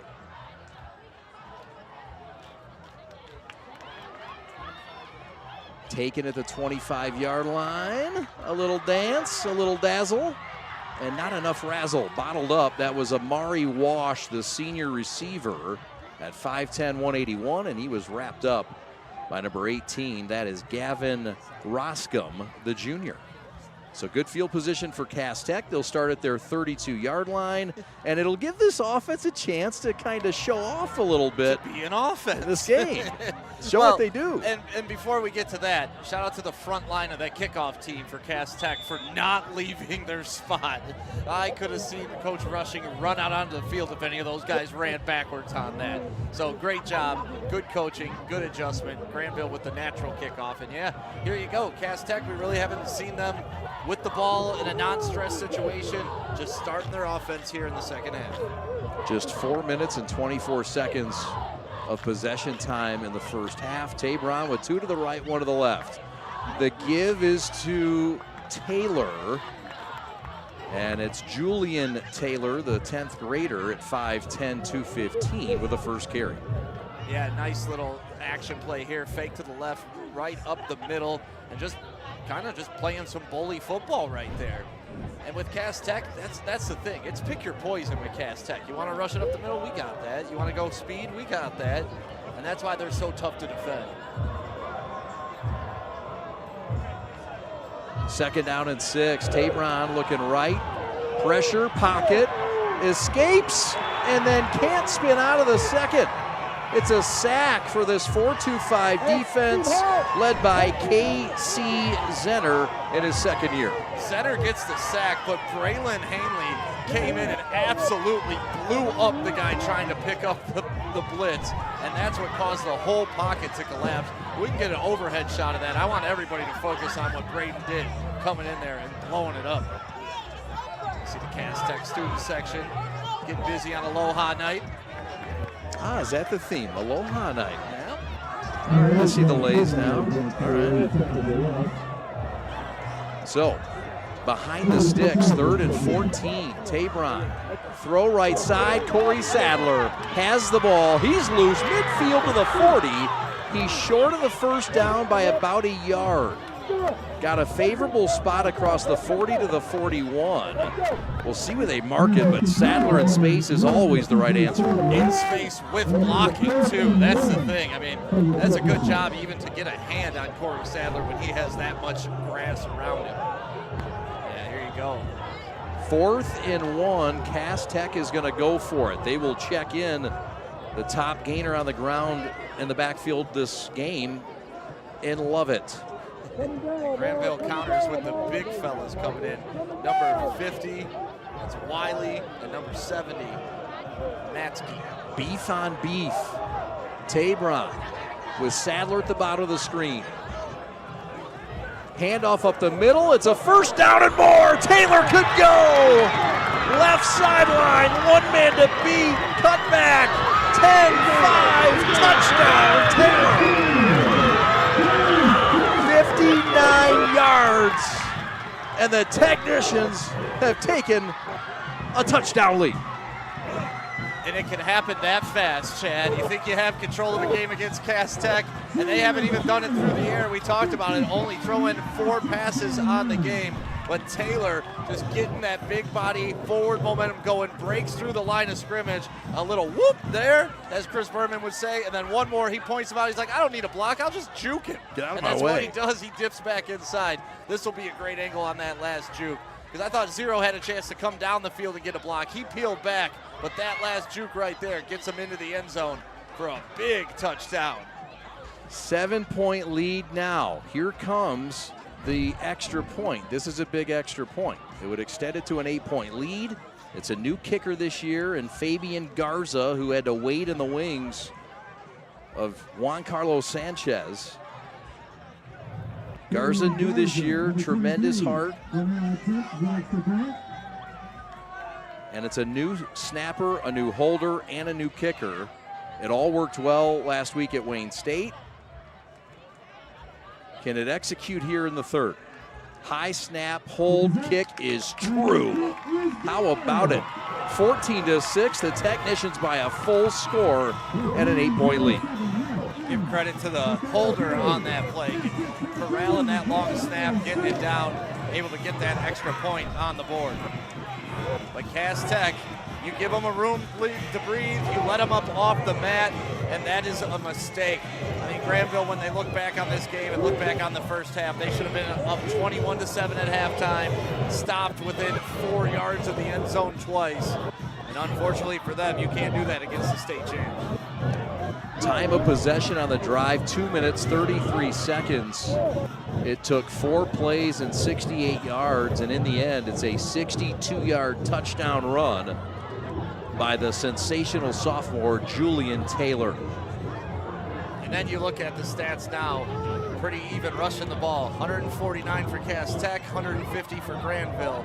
36 carries for Grandville to get there, 11 for Cass Tech. How about it? Some scores to get you to. Howell leads 21-6 over Salem, and at halftime, it's Mott, Waterford, 13-0 over Milford. Dakota 17, Lancers North 0. De La Salle Davison tied at 14 at the break, and it's Clarkston over Harper Woods 21-13 at halftime. That's a loud hit on the kick return, and the juice in this building's a jumping.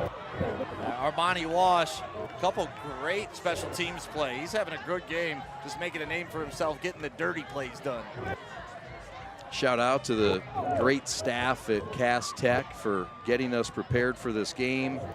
The great athletic director and head coach of basketball, Steve Hall, and Tanya Woodard also helping us out. We appreciate Lisa Phillips and all the great folks at Cass Tech High School. We'll see Steve Hall and his basketball team coming up here in the winter, and he's got a fun product.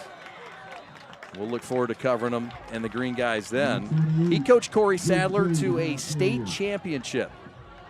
And Corey Sadler, one of the few folks that can say they've won a basketball and a football state title. Yeah, and he plays basketball just like he plays football. Once he tucks that ball and heads towards the lane, you better get the heck out of his way. But there you see Grandville coming out to start this drive, trying to beat Cass Tech to the edge. That's not going to happen. They've tried that a couple times. Cass Tech's just faster. 2nd and 10. We'll see if they get back to the bread and butter. Vogelsong under center. It's Terry attacking the middle, and that's his best run of the second half, and maybe in a quarter. It brings it back to a third and manageable.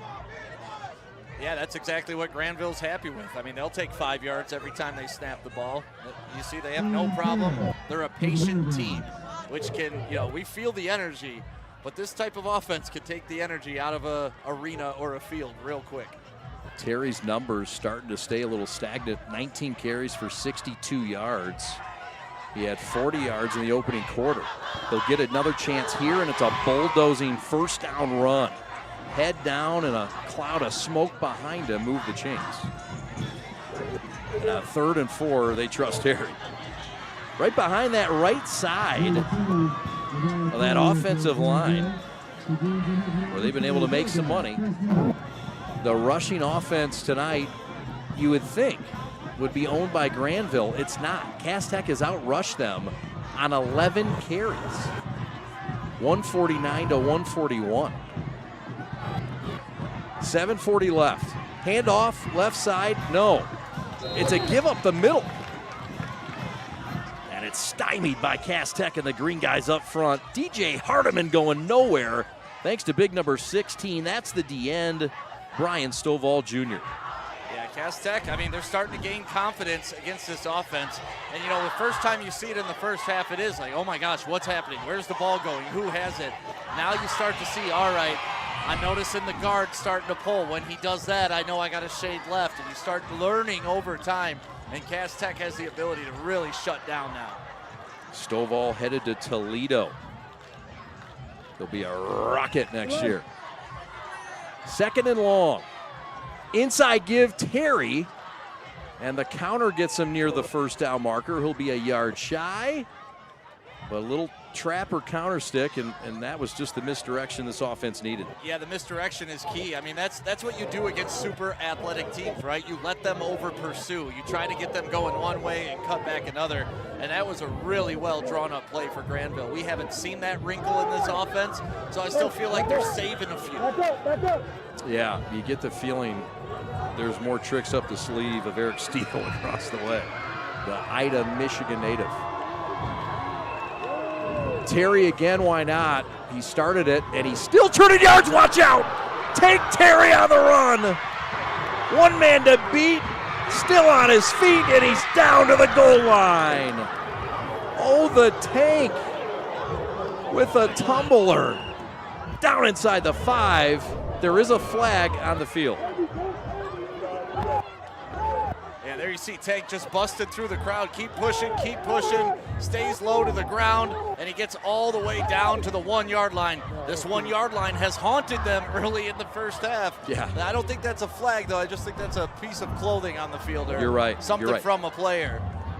But here we go, 1 yard line. First and goal from the 1. Fogelsong under center. Third time inside the 5. A little miscommunication, but Terry has it, and he's in for a touchdown. Tank Terry in for 6. That's his second of the day, and it comes from a yard out, and he was really the headliner in the final 4 plays of this drive, Stick. Well, he was the headliner for the whole drive. I mean, you mentioned it earlier. He had a nice little piece of 5 yards. That was his biggest run in a long time. Then he busts off a 61-yard pop, and here it is, just pushing through. And next thing you know, you pop out. And that's because so many people are trying to tackle other people as well. And that's okay. That's part of the offense. Yeah. But, man, Tank has shown me not only on the offensive end, but on the defensive end with some of his tackles, too. Grandville going for 2 to tie it. Fogelsong sends him in motion. Another pass option. Backside ball loose and out. And that's a dead play. But another conversion that's stopped by Cass Tech after Grandville does things that they're not used to doing. That's twice on 2-point conversions that they've switched up their lineup, and that almost outthinking yourself at some point, especially trying to roll out your quarterback and leaving the backside defender unblocked, because he tracked him down, he traced him, he forced the fumble, and you hate that that's a dead ball. That should be an opportunity to score 2 the other way. That's right. So Wash with a fine defensive play. It stays with a 2-point lead.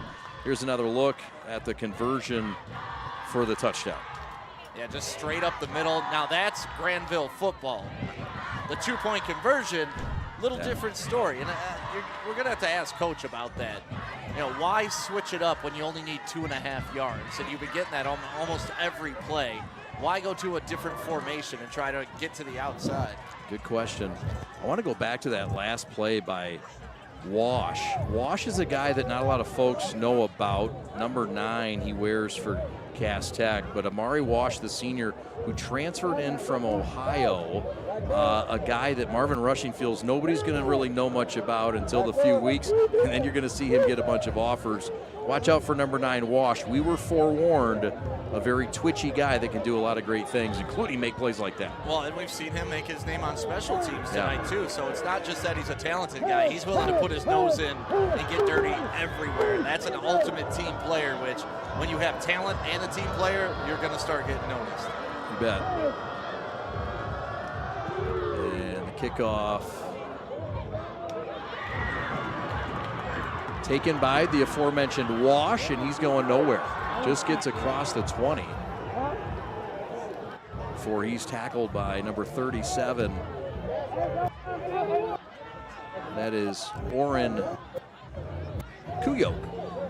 Standings, the DPSL, the blue, Cass Tech and King, both in our top 10, both in the top in the blue, Stick, and there's others fighting for positions behind that, but this has always been Cass and King's league, and it's no different this year. No, and it's always a fun matchup when those two teams get together. The passing of the torch, like it's a pure rivalry, right? You never know who's going to win, and they've had their battles. Each team has had success. It's not one of those rivalries where one side just continuously beats up on the other.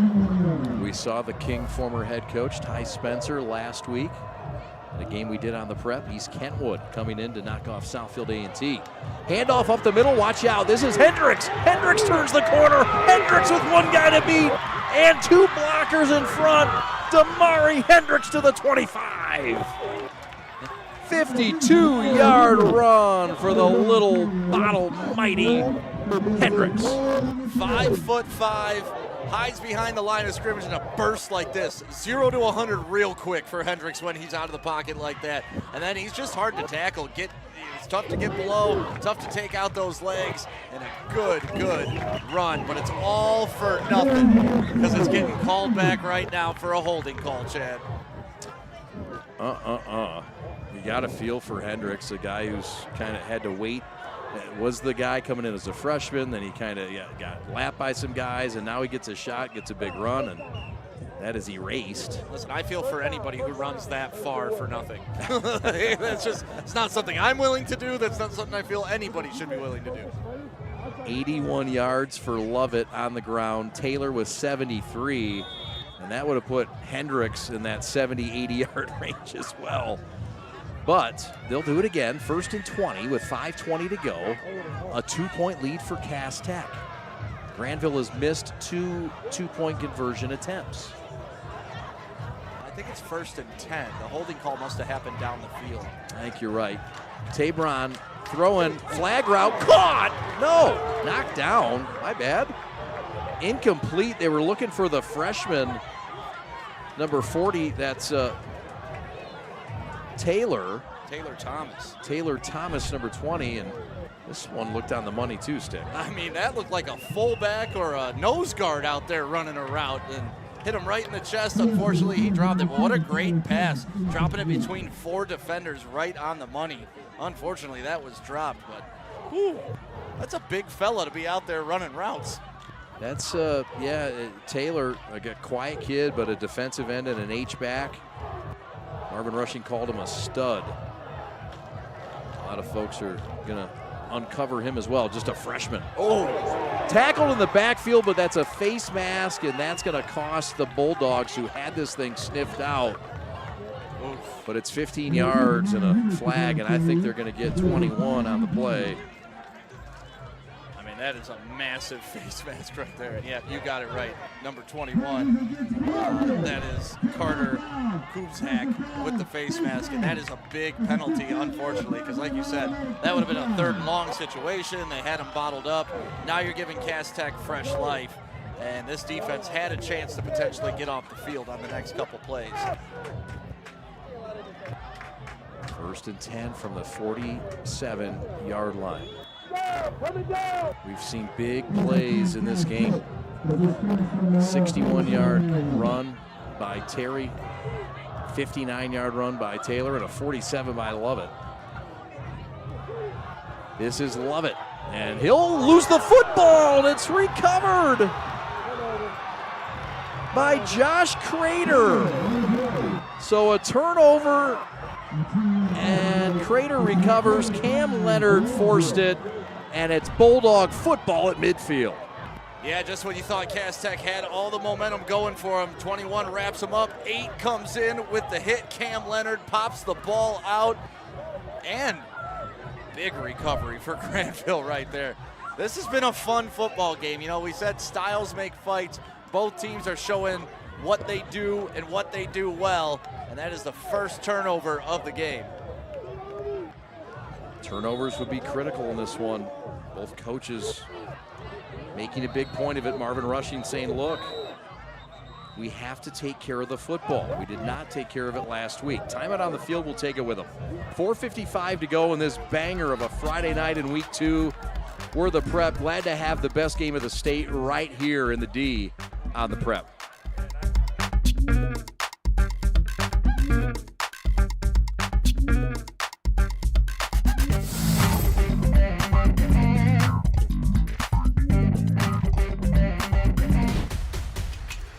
Lowering the shoulder.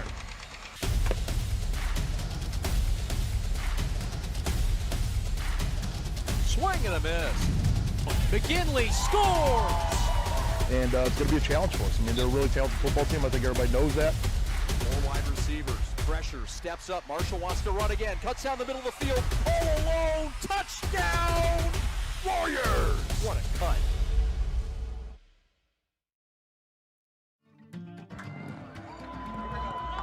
First turnover of the ball game forced, and it was by Grandville. Give to Terry. Terry was the talk of the last possession, but here it's just a couple of yards. Tackled by Fernandez and company. I mean, Terry's toughness is pretty much unmatched, and it's not only on the offensive side of the ball. I mean, we were showing that highlight package at halftime, and the tackle he had on C.J. Sadler in the open field was pretty impressive, too. This guy, that's what the coach talked about. He is versatile, and that's pretty much what he says about his entire Grandville team. He can take a tight end, throw him in at halfback, throw him in at quarterback, and they're just a bunch of football players. That's what he said, and that makes sense now that we've seen him. Very versatile group. Handoff up the middle, watch out. On the run, in the open space, it's Hardiman, and they'll never get him. Touchdown, Bulldogs! They've taken their second lead of the ball game at the 4:04 mark due to the long run. It's been a theme in this game, Stick. That's that quick hitter we alluded to a couple times in the first half. You get so busy watching the other backs, you forget the fullback goes straight up the middle. And this is where a fullback shows some wheels. He did a great job protecting the ball, 48 yards right up the middle for a touchdown for Grandville. And that's what they do. I mean, it's just body punch after body punch after body punch. And eventually, your spleen's hurting. Here comes the two-point conversion. It'll be their third try. Will the third attempt be a charm? Wing T, double tight. They'll try to hand it off this time. Terry goes in, goes out, and scores. What do you know? The two-point conversion's good. They ran their standard set, and they score, Stick. I know you're happy. I am happy.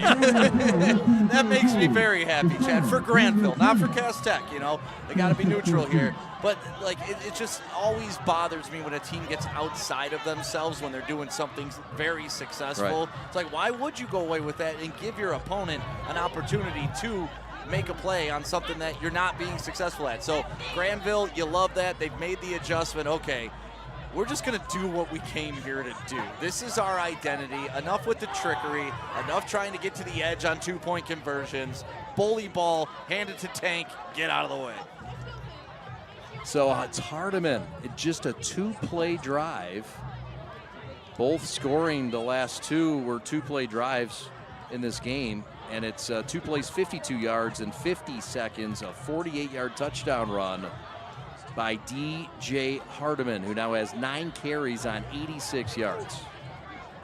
And he's just been kind of that hammer straight up the middle. That was a 48-yard run, so before that, he had 8 carries, averaging about 4 yards a pop. So that's what this offense will do to you. So the upset attempt from the left side of the state, a place that Marvin Rushing really grew fond of. He took his family on vacation this summer, and he said, I'll tell you what, I like that left side of the state. We went up there and talking to the folks, he says, not only are they knowledgeable about their football, but it's a friendly community. They love their football. They knew about Cass Tech. He came away with a lot of respect for the Grandville area and the left side of the state. Yeah, as you know, I moved out there for a couple of years when I worked in Grand Rapids, and yeah, it's a great piece of property, as my dad would call it, a good side of the state. The lakes are beautiful, the people are nice, and it's a different side of Michigan, but it's still Michigan. Kickoff goes in the end zone, and this Cass Tech offense will come out. We've seen C.J. Sadler, but just not enough of Sadler on the offensive side of things for Cass Tech. He does have just the 2 catches in this game, no carries. He has not thrown the football, but receiving the football has been where Sadler's been his only impact. 2 catches, Stick, for 37 yards. Yeah, and that's that little curl route that they can run anytime, like I was telling you, because this cornerback's playing so far off of him. But that's it. You're not going to stop them. You're containing them, and that's what they're doing so far with C.J. Sadler. But let's be honest, they've scored on every possession that they've had. That's right. It's not like oh my God, they're going away for C.J. Sadler and not being efficient. So no, it's allowed for some other big runs for other guys. If it works, it works. Yeah. Tabron, right side, there he is, Sadler. 3rd catch of the game, right sideline, watch out, he might go. What kind of beat, and he can't get past the free safety. But that is an explosive play from Corey Sadler in space. Josh Crater with a stop. Yeah, Josh Crater with a big fumble recovery on the last drive, but there you go. Say his name and he shall appear. Corey Sadler flying down the sideline. He just makes football look so easy and fun, effortless, and he does have a lot of fun, honestly. Yeah. He's got the most G of the game hats in prep history. But wouldn't it be fun if you were Corey Sadler? Like, football would be a lot of fun. You're going to North Carolina, Chapel Hill. I'm faster than everybody. Playing for Bill Belichick. That was a funky snap, but it worked out well for Hendricks, who's hungry to get himself another significant carry. He does here with a nice bounce back run. Yeah, the snap was fine. It was the motion that ran into it. Look, the motion guy hits the snap, and luckily it bounces right into Tabron's hands, and he's able to hand it off to Hendricks for darn near a first down. I love watching Hendricks run. So low to the ground. And Doug Martin-esque. Yeah, Doug Martin. A muscle hamster. My favorite, Martin. 4 wide receivers. Julian Taylor in the backfield. Throw over the middle, caught. It's Sadler. Breaks one tackle and gets ahead inside the 20 to the 16. Sadler back-to-back passes starting to come alive. Yeah, and a great combination on that play, too, by Cass Tech. You had one wide receiver clearing out, then Corey Sadler coming under in on the post route, and a beautiful timing right in the middle. We've seen that throw a couple of times tonight already, in between like 3 or 4 defenders in that zone defense. And another dime of a throw. 29-yard pickup on the play. 2-back set, offset. Counter, right side, Taylor, 10, 5, touchdown Technicians! Julian Taylor from 16. There is a flag down, and it might be coming back. I wonder who they are calling that on, because Corey Sadler was the only wide receiver down there blocking, and I thought he had a super clean block. I was actually going to compliment him on the recap of this, so we're going to have to see where this hold came in. I don't. Right there. Sadler pushing the end. I don't know. I'll have to see the overhead view of that. It must have happened earlier in the play, because he was clearing his man out. I believe. I don't know what they called, but I think that's a mic. I'm the mic too. We'll see. It is coming back, though. They'll move it. Here we go. Now watch at the top of your screen. There's Sadler. That's it. Push him in the back. I mean, he was already engaged when the guy turned. What do you want him to do? It looked worse than it was. I agree with you. Tabron. Handoff. Taylor says, I'll do it again. Give me that rock. And he squirts forward to the 2. Oh, a hungry Taylor. A little ball of might. And everybody on Cass Tech is looking at Coach like, let's just keep doing that. Let's just keep doing that. Hand the ball. We can beat these guys at their own game, too, running straight at them. I wouldn't be surprised if Taylor Thomas got a touch here. Big number 20's been in the backfield.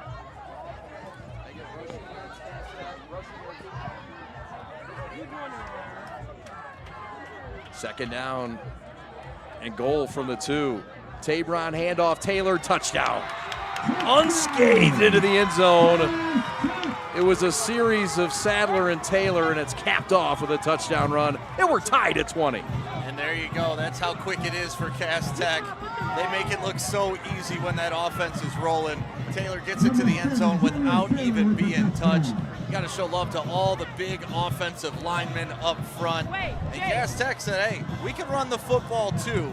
And here you see, right at you, untouched, in the end zone, touchdown. How about it?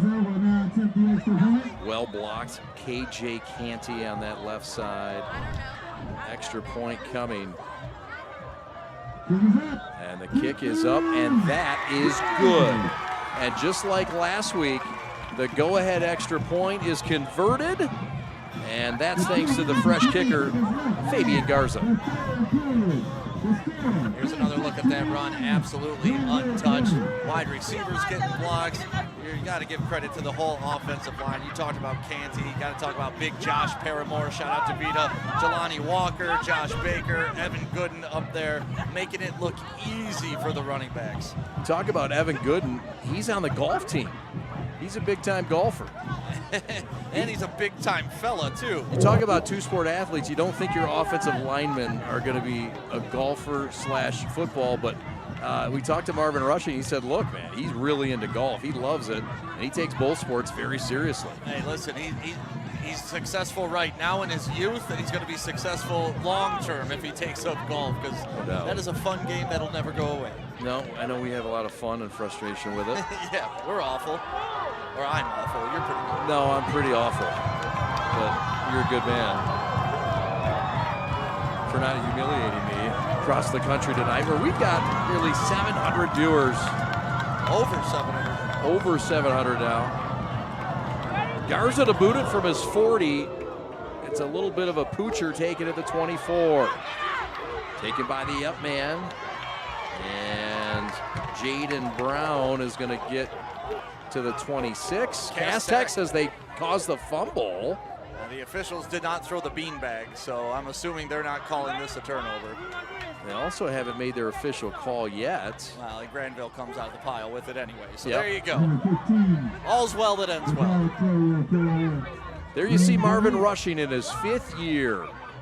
The Division I Coach of the Year last year, well-deserved. Brought the title back home, where he is a proud graduate of Cass-Tech. He was a defensive coordinator at Hamtramck and Southeastern and Cooley and Northern, but most of his time was spent as an assistant at Cass-Tech. He's also an executive at Comerica Bank. He's a busy man, but he was busy getting his team ready for a title after they started 2-2 last year. A real commendable job by that man, Marvin Rushing, one of the top coaches, and we're lucky to have in this state of Michigan. A walking soundbite. Oh, is he ever. A lot of fun to talk to. On and off air. Run right side, and it's a Bulldog statement run on first down. It's a gain of 8. And this 1-point lead for Cass-Tech in the final 2 minutes of the third quarter. Never forget a couple years ago, Rushing after the King Cass game, stoked some fires and sparked that rivalry a little bit. You know, you got to love it. It's the passion of these teams. It's the greatness of them and the competitiveness of both of those great coaches. I believe Ty Spencer was the coach back at that time as well. So was that the ATM statement? I think so, yeah. Oh, yeah. The ATM statement of 2022. That's a second down run. It's near the first down marker. And we'll see if they mark it just short. Slow to get up, though, and this is concerning for the green guys.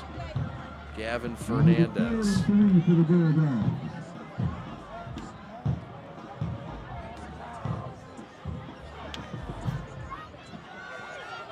"60 seconds left in this third frame." Don't forget, Charlotte Turbrock will have her on the field report when we come back to start the fourth. In no rush stick is this Grandville offense to get things rolling.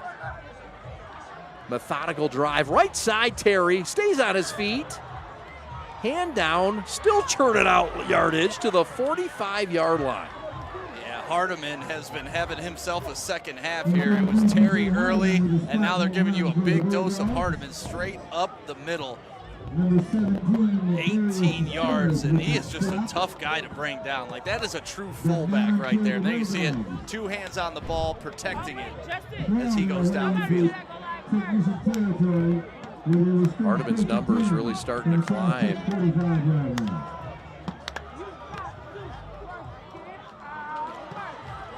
As we climb under 20 seconds, he'll try Hardiman again. Watch out, bust loose.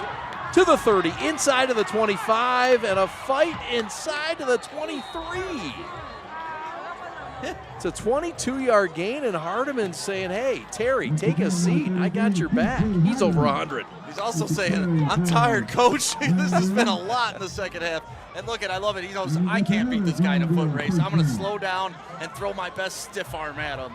Hardiman is out here playing big boy football as we end the third quarter.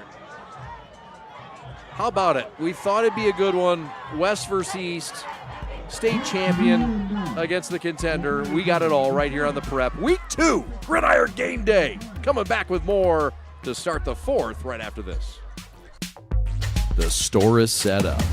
He's got the order, and he's off. It's a full court press. These brands are knocking it out of the park. This, my friends, is the speed we've come to expect from this team. Just look at the precision of that move. And It's out of here.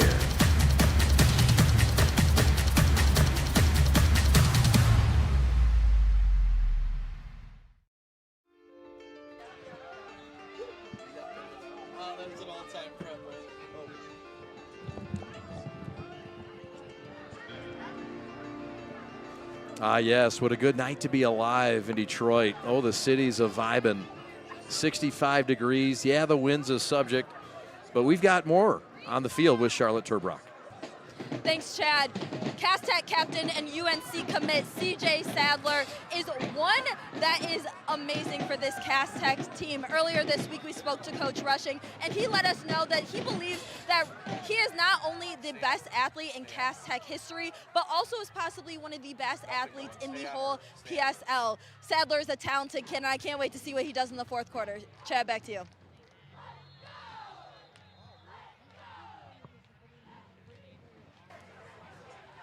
Yeah, Charlotte, thank you very much. CJ Sadler, Marvin Rushing said, look, not only is this the best athlete in Cass Tech history, this is perhaps the best athlete in the Detroit Public School League history. Yesterday in the presser, Marvin Rushing took this thing a little bit higher. That makes you think about a lot of folks. Yeah, I mean, the first one that enters your head is, Antonio Gates. He had a pretty good career. But, yeah, listen, I'm not going to debate Coach Rushing. He knows his football. He knows his PSL probably better than I ever will. And if that's a statement he's willing to make, I'm not going to argue with him. Well, and the other thought there is the hoops, right? The basketball and what he's done there as a starter, state champion, and then also the football. And you bring them both together, and it's hard to not consider him. Well, like we said in the pregame, we saw him in 8th grade come in and dominate as a freshman when he was an 8th grader 3 months prior to that. He came in and he played varsity football, played with the big boys, was hitting harder than the seniors, was faster than everybody, and he's been a pleasure to watch for 4 years. Sure has. Like you said earlier, we've grown up with CJ Sadler. We have, and you could go back to the early games. I always felt like, hey, listen, guys, I'm sorry I'm talking so much about this kid, but I think he's amazing, and it ended up all being true. So we've been able to watch more CJ Sadler than most, and it has been a blessing. First and 10 from the 29. Handoff, inside give. Who has it? Hardiman has it. There's a scuffle at the 25 and no flag. Boys being boys, evidently. But Hardiman continues to be the theme. He's kind of stolen the spotlight of the run game for Grandville in the second half, Stick. Yeah, well, when you establish Tank on the right and left side, you kind of start leaning that way and then just hit him right up the middle with Hardiman. And there you see Garrett Naraki getting it in with CJ Sadler at the end of the play. I'm not sure if that's the bowl you want to stoke, but you know what? They're not showing that they're backing down at Grandville.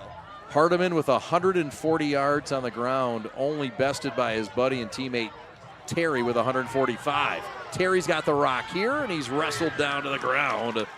And minimal gain. Emory Jones the third on the stop.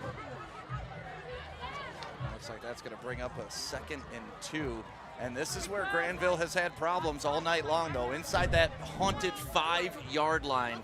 And that's when bully ball kind of gets tough because all 11 of Cass Tech's players are within 15 yards of the football.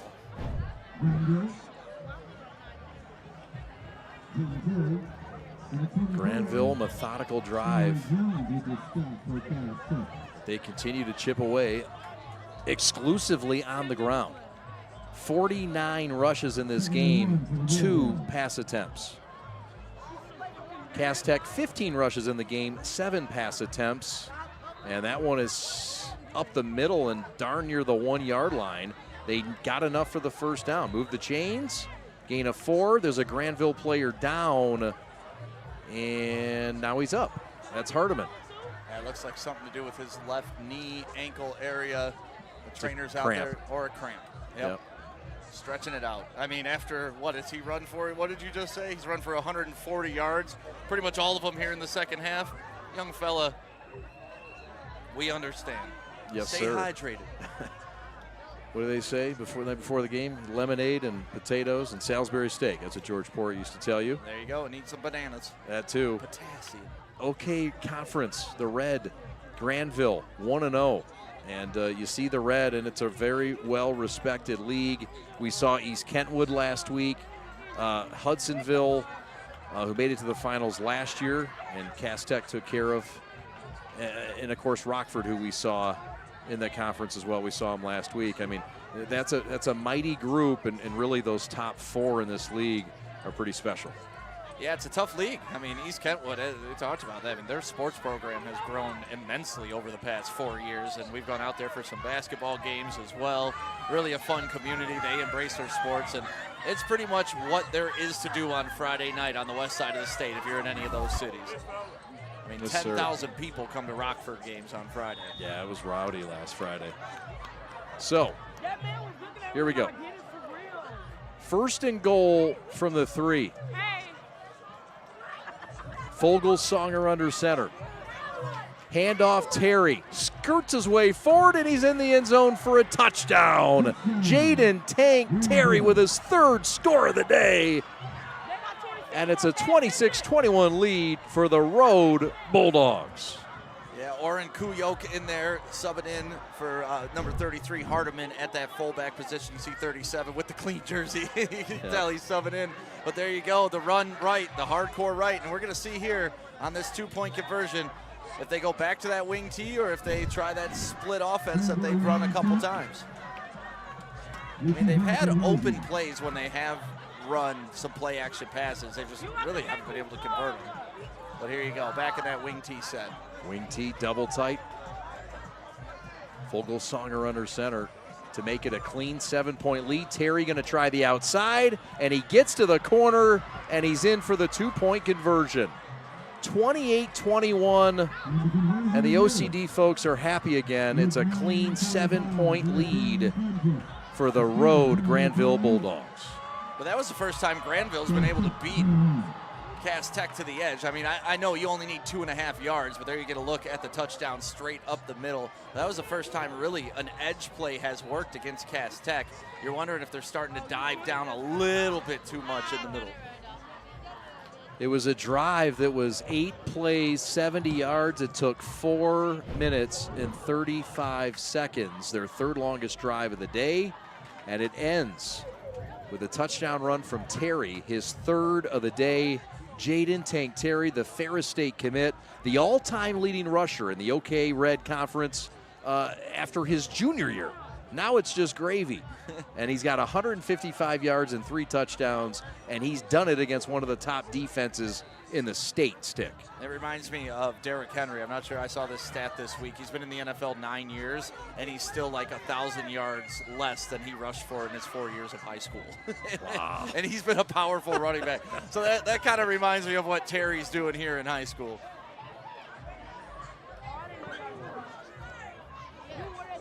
All right, Grandville to boot it from their 40. They've been a part of this seesaw battle that's seen 4 lead changes. Don't forget, after the ball game, we'll have our G of the game. Charlotte Turbrock will be with our G.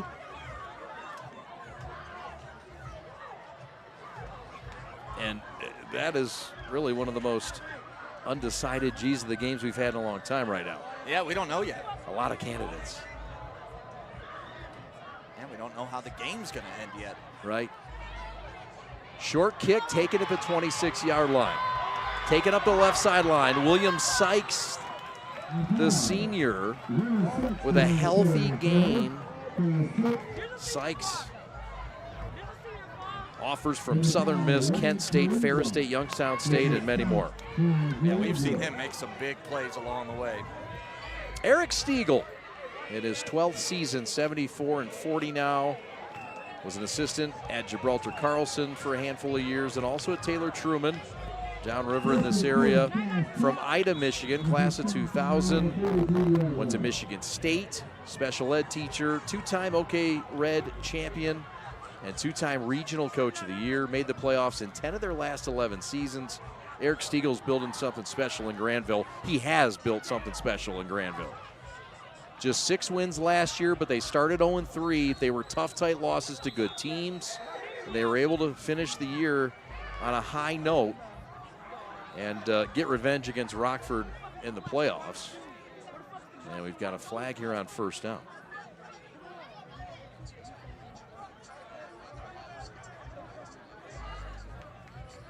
$12 men on the field for the defense.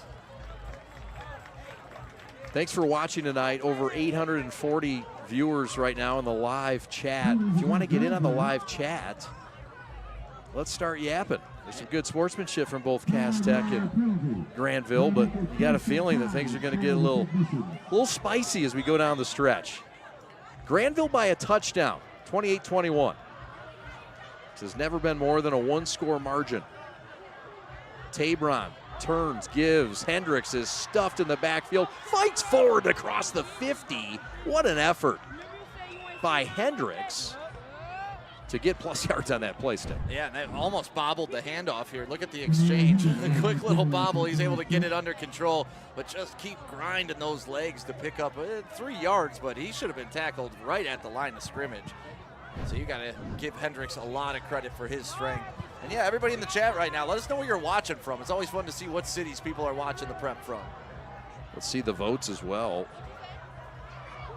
So, 2nd down and 3, 9 minutes to go. Play action Tabron. Rolling right, got a man in the flat. Low pass and incomplete, looking for Sadler. Threw it on the backside. Thought he had other options, maybe stick, that were favorable, but there's a flag down as well. It looks like we're going to get an ineligible man downfield on this play. 58 was kind of wandering, blocking his guy, and that flag wasn't thrown until the ball was thrown, so that's kind of how I know. You are correct again, sir. We've watched a lot of high school football, Jim. We have. But there you go. Can't really see 58 on your screen there, or it's 56 perhaps. And we love our high school football. We did our high school soccer last night, Berkeley and Troy Athens, in a great battle, a 1-0 match that we called on the prep. We'll have some volleyball coming down the pike and much, much more. Follow us on social media. 5 social medias, including the one you're watching us on now, our YouTube channel. Get us on the Gram, on Facebook, on X, TikTok. Appreciate everybody for following, subscribing, liking. Thanks so much. We are The Prep. He's Sam Stick Day. My name is Chad Bush. Charlotte Turbrock is our sideline analyst. And Alex Westfall, your executive producer. And what in the world is going on with this penalty? They've changed their mind 5 times. What did we decide on, boys? It looks like they may have just waved off the flag. Okay. They declined. All right. They took the result of the play to force a 3rd and 2. You and Pat the Stat just talk it out. Let me know what we come up with. 3rd down and 2.5, we'll call it. From the 49, Tabron, curl route, easy, caught. Sadler tackled up to the 36-yard line, gain of 13, and Sadler's starting to simmer here in the second half. And there you go. There's that curl route again, and you see the cornerback playing at least 10 yards off. Look at, nobody's even in the screen when Corey Sadler catches this ball. Look at 1, 2, 3 seconds before someone shows up. That's how much space they're giving that young man. But you'd rather it be that way. Okay, I'll give you a little 10, 20 yards here.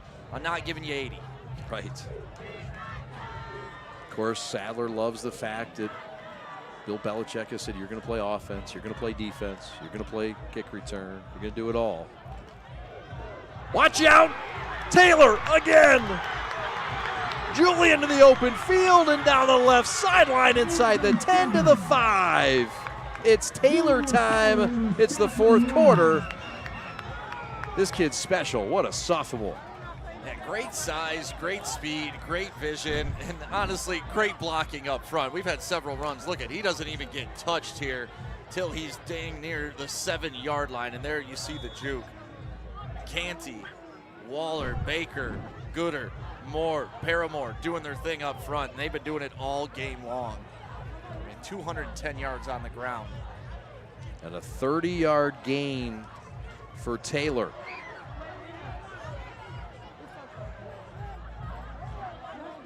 Offered by Wisconsin last week. He'll get the call again here. Trying the left side. Puts the shoulder down. Is he in? No. Just shy. Just shy is right. And closing in on tying this thing up. But it's been Taylor getting physical with that run game. Yeah, they'll wear you down after time, too. A lot of these guys on Grandville going both ways. So, I mean, you got to grind out, 51 rushing plays, and then you got to go face Taylor on the other side. It's tough to ask of anybody. Taylor also offered by Louisville. He's the top gainer on the ground for Cass Tech in this game. 7 carries for 122 yards. 17.5 yards per carry. Love it back in, and he'll walk in the end zone to tie this football game. Touchdown, Technicians. Delayed reaction from the crowd. They had to wait for the announcer to do it. And I don't know how much you need more of a clear touchdown than that. Not only did 21 walk into the end zone, 7 walked into the end zone untouched. Look at this. 2 guys, look at 7's supposed to be his lead blocker. Just throws his hands up. Second touchdown of the day for Carson Lovett. The easiest lead block of his life. Julian Taylor says, give me somebody to hit. Like, okay, I guess I'll just put my hands up. The extra point is very important. Let's watch this one. Garza, and we're going to do it again. False start. Now, mind you, this is a whole new battery. In baseball, you get the pitcher, the catcher. In football, in the extra point, you got the long snapper, the holder, and the kicker. They're all new this year, Stick. They haven't missed an extra point yet. Well, you just gave them the jinx, but no, the battery's done a great job. That the holder did a great job on the last snap. It was a high snap. He was able to get it down, but 5 yards may not seem like a lot, but it's a whole different ball game from back there. So we'll see how it goes. John Overall is the holder.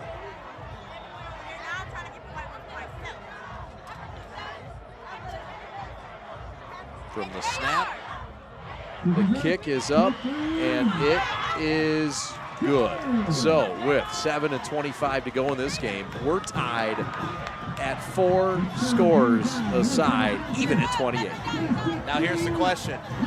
You think Cass Tech scored too soon? Because Grandville, they're gonna this could potentially be the last possession of the ball game. And there you go. There's another great look at it. Taylor, I'm going to remember that lead block for the rest of my life. Taylor just waltzed it in like, Coach, you said there'd be a guy here. All right, we'll take the touchdown. But now, if you're Cass Tech, you're looking at the clock saying, okay, their average possession, you got a 5 minute, you got 8 minutes, you got 6 minutes, you got 4 minutes, you got another 5 minute. This could be the last possession of the ball game if this defense doesn't come through with a stop. You're right about that. That drive was 2 minutes and 20 seconds. It was 6 plays, 57 yards. And in the end, it was touchdown number 2 of the night for Carson Lovett, who already went in from 47 earlier in this game. What a dandy. We thought we'd see a battle in Grandville. You look at the 6 wins last year and opening week win. They struggled to beat a good Muskegon team. But look, this is a game that they said they are coming to win. They took this game to come here and win, not just to come and take a ride to Detroit. Well, and I think we've seen the best of both teams so far, which has been really fun. Yeah. This is Crater going to try the outside, and again, not the right recipe against this Cass Tech bunch. Bryce Graham was up for the challenge, and the junior made the tackle. I love the Cass Tech student section on kickoffs. Every time a tackle happens, it's boom! They all yell it. Makes the hit seem a little bit bigger than it was, but it's fun. They're engaged. And they should be, because this is really the ball game. I mean, this drive will tell it all. And we have not seen a punt tonight. So you'd figure this would be a drive that Grandville wants to control the whole way through. Cass Tech trying to change that mindset in the first possession here of what could be the final possession for Grandville, and that's a 5-yard chunk on first down, doing their thing with Terry.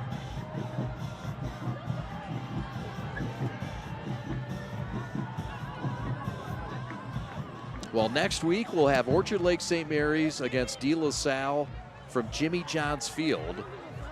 and we'll have Northville at Howell. A double dip. We're looking forward to that. But chicken left on the bone here in Detroit. Inside give, it's to the fullback, it's Hardiman, and he's not going anywhere. And Cass Tech is forced a third and mid with 6:30 to go. Now, we know what Grandville does stick. Yep. They're going to go for it on fourth down. This is fourth no matter down what. They just don't punt. Yeah, they don't punt, and there's really no need to when you got the prolific offense that they've had. And I love the way Hardiman runs. Even when he's wrapped up, you just see those legs churning and high knees. Hardiman stays in the middle of that T formation with Terry to his left. Terry gets the call, and Terry scoots forward and has the first down. Needed 3, he got 3.25, and with 6 minutes to go, that's a great start for Grandville in their final drive of the game. All I hear is Chris Berman in my head. Tick, tick, tick. And it's weird to do that with 6 minutes left, but with an offense like Grandville, 6 minutes, all right, that's a normal set for us. So we're ready to do this. They're going to ground and pound, and this is getting real interesting and real tight on the Cass Tech sideline. Terry and Hardiman have combined for 305 yards tonight on the ground. The two featured running backs of this offense by Eric Stiegel in his 12th year at Grandville. 5.5 to go, 1st and 10. Inside give, it's Hardiman. He got just 1 or 2. Fine job by the technicians up front. I want to shout out the D lineman, Antonio Hall, the sophomore. He's going to be a special player in the middle of that Tech defense. Yeah, they've had a run of great defensive tackles come through Cass Tech, and these guys are nothing short of that. And honestly, you got to give credit to them for making the adjustment too. Like we said, when the first time you see a wing T offense, it throws you for a bit, and then it seems like they've been able to settle in. They've been able to figure it out, except for now big plays are popping out.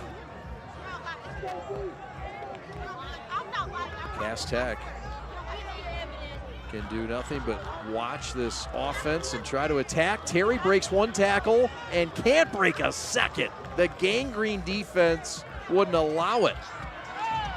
Yeah, I thought if he would have busted out and gone the other way, that could have turned into a big play. But they stopped him dead to rights in the backfield. He breaks it there. I thought if he would have cut left, he had some space. But no, Cass Tech with the good pursuit. They are hungry for that football right now. Fernandez the first hit, and Marcus Jennings with a final hit. 3rd down and 6. 4:10 to go. Do we see some trickery? Boy, I just don't know if you need it at this point. I don't know. Cass Tech is selling out. You need 6 yards. Vogelsong does have some trickery in his back pocket and a football. And it's a gain of 3, not enough. But it was that bootleg again, Stick, and good call on that one. Yeah, you kind of expected something like that. I would have liked to see that turn into a pass, though, because this is the play he ran before. And once again, he's not going to be Corey Sadler to the edge. Like, that's not going to happen in this world or the next. So I like the trickery. I like the play call. Now you got Cass Tech thinking they can't sell out on anything right now. But 4th and 5, this is the ball game right here if you're Grandville. Crowd on their feet here at Cass Tech. And this jumping, joyous crowd. 4th down, they're going for it. We told you that Eric Stiegel is a gambling man. Hard count, and now he's going to take a timeout and maybe punt this thing away. Yeah, he's letting that clock wind down as much as he can. Timeout indeed, a big decision when we come back to Detroit. Oh, what fun it is on a Friday night in week 2. We're glad to have you with us. Thanks for hanging out. Don't go anywhere. We're the Prep. Thanks for watching.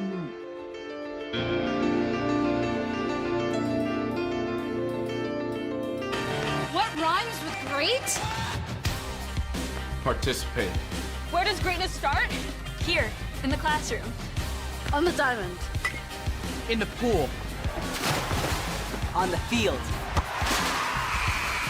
Where will your greatness take you? To better grades. To more friends. Yeah! Be great. Participate!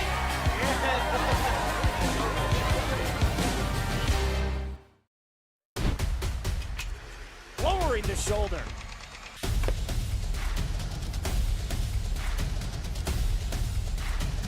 Swing and a miss. McGinley scores!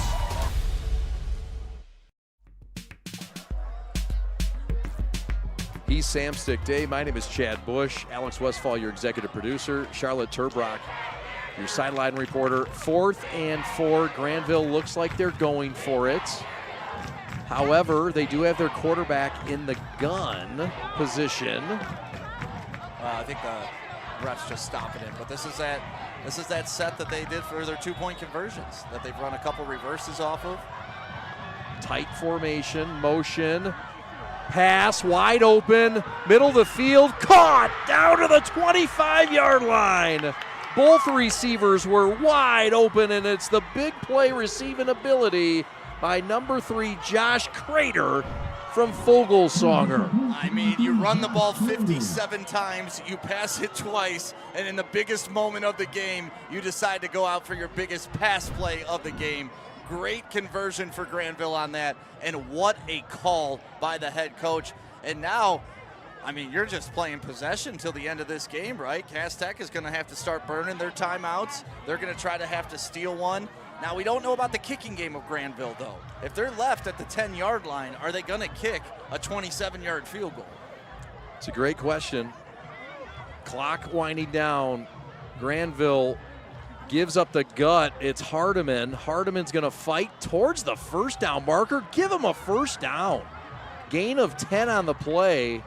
There is a player down for Cass Tech for the moment. And here's another look at the moment of the give up the middle. Yeah, I talk about Hardiman and how he keeps those legs churning. Look, it just keeps churning and churning and churning and churning. And it's gotten him, 148 yards on the game today.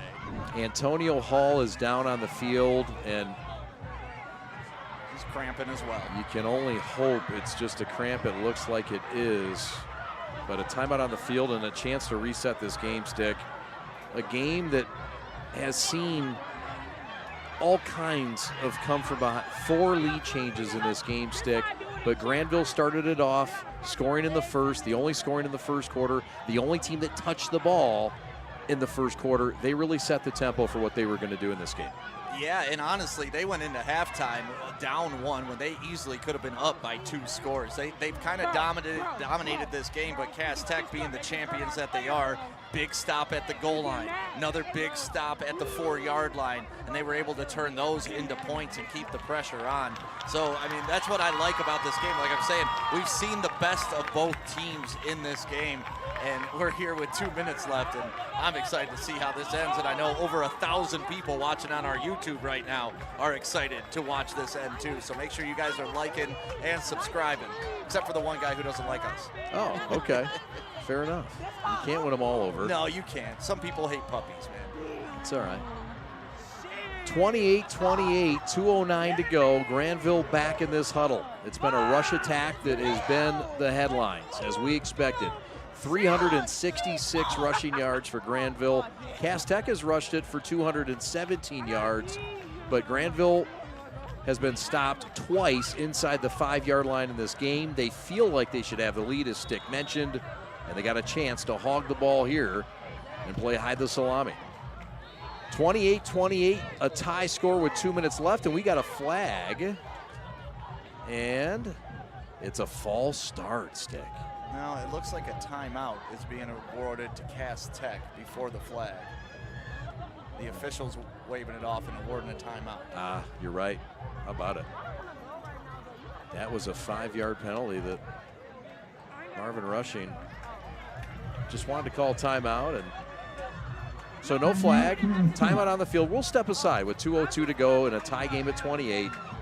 So glad you've joined us here in Detroit on the Preps coverage of Cass Tech, the Green Guys. Take it on Grandville. Back with more after this. The store is set up.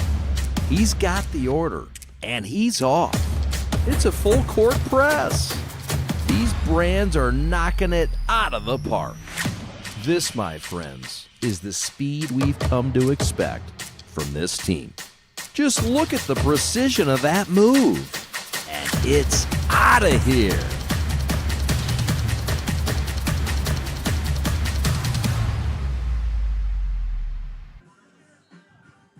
Want to thank our food sponsor tonight, Smokey G's Smokehouse, located at 2670 Atwater Street in Detroit. Get them at 313-693-2533, the best smokehouse in the D. 2-2 left, tied at 28. 1st and 10 from the 13. It's Terry off the right side, trying to hold on to that ball stick.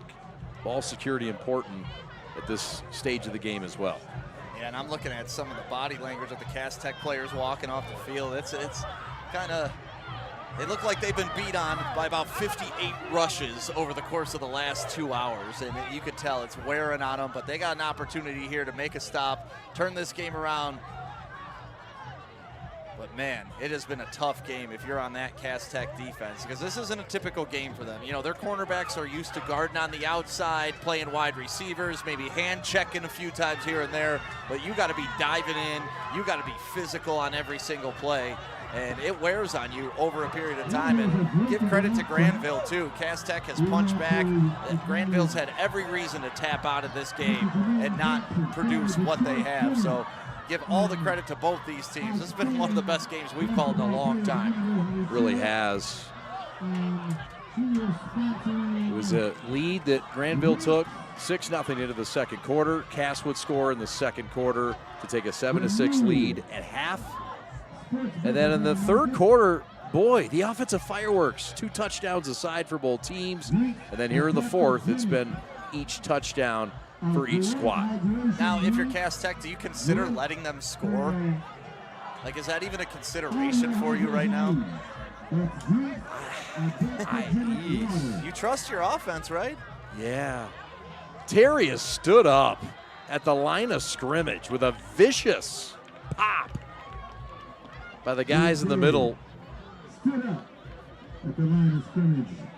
Number 41, Fernandez, a big part of it. Great crowd on hand at Cass Tech. What an outstanding school. Co-eds in front of us.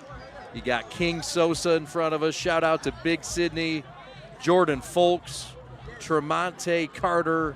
We appreciate all the love in the prep tonight with our friends in front at Cass Tech doing big things. They won some T-shirts tonight. Always love coming to Cass and the great support we get here. Such a fun school. One year we snuck in with the band. It was fun walking in with the band. They get a reception like nobody's business here. That's right. We got a timeout, Grandville. They want to talk about this. Big 3rd and 7 coming up with 1:04 to play. All right, we're going to take a timeout. We'll come back with this play on 3rd and 7. Right back after this.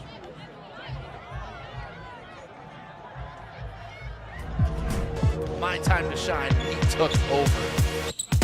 He got it. Splash. And that will put some gauze on it. Thought they were having a lot of fun, dishing it off to each other. The dunks were happening. Just a good time.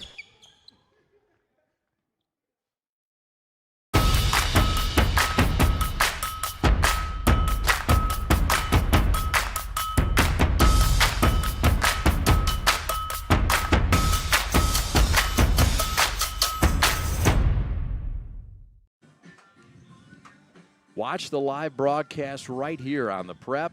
Watch and subscribe. Here's the QR code. Follow us all season long. 125 games of high school action right here live and on demand on the Prep. 3rd and 7. Handoff up the middle. It's Hardiman, and he's going to get just a couple. As we roll under a minute, it'll be 4th down and about 5. And decision-making time for Grandville. And they have their kicker hot on the sideline stick. He's holding his block. And if you know what that means they may come out and try to kick this field goal, which would be very interesting because, I mean, this guy doesn't get a lot of tread. They love to go for it on 4th down. We do have a final score to report from Clarkston. Harper Woods has knocked off Clarkston in Clarkston with a final score of 27-21. Lumen Christi, well, never mind that one. Lumen Christi leads Notre Dame Prep 54-34. Oxford beat Groves 24-21. And Traverse City Central beat Parma Western. Thank you, Jamie Janssen. So we got a timeout by Grandville with 11.5 seconds left. They're going to talk about it. Big 4th down play coming up. You asked it. Do they have a kicker? We asked that man about 50 questions in his presser. I don't know if we asked him if he had a kicker. Sometimes you just got to be honest, right? I mean, I'm looking at the roster, and it looks like Davison leads De La Salle 23-21 late in the 4th quarter as well. More scores to come later. This is the score we care about. It is. Sorry, Stick. Owen Vasquez is their kicker. Vasquez from 25 yards from the middle of the field, out of the hold of the quarterback Folgesonger. And the snap is on the ground and the ball is dead. Play is dead. What just happened? And was there a penalty thrown? Or is the play dead because of the errant snap? The official put his fist to his head, which I don't know what that is a call for. Usually a headache. I got a headache. But there was a flag on the play. Here he comes to discuss it. I don't know that sign. Is it a simulated snap? Could that be what it is? Marvin Rushing's beside himself to get a look at the sideline. He's not happy with the call. Grandville is going to get another chance here to do this. With 11.5 seconds to go, Eric Stiegel, here's another look stick. Nobody was ready for it in the snap. You have to think that there was a whistle or a timeout before, because that's a penalty. That's an illegal snap. But we don't know when or what, if there was a timeout called from here, so we'll figure it out later. Anyway, we're about to see this attempt. 25 yards, Owen Vasquez, the senior kicker. Well, they're sending their kicker off the field. The official just sent the kicker off the field. Okay, this is something. I mean, does Grandville not have another timeout?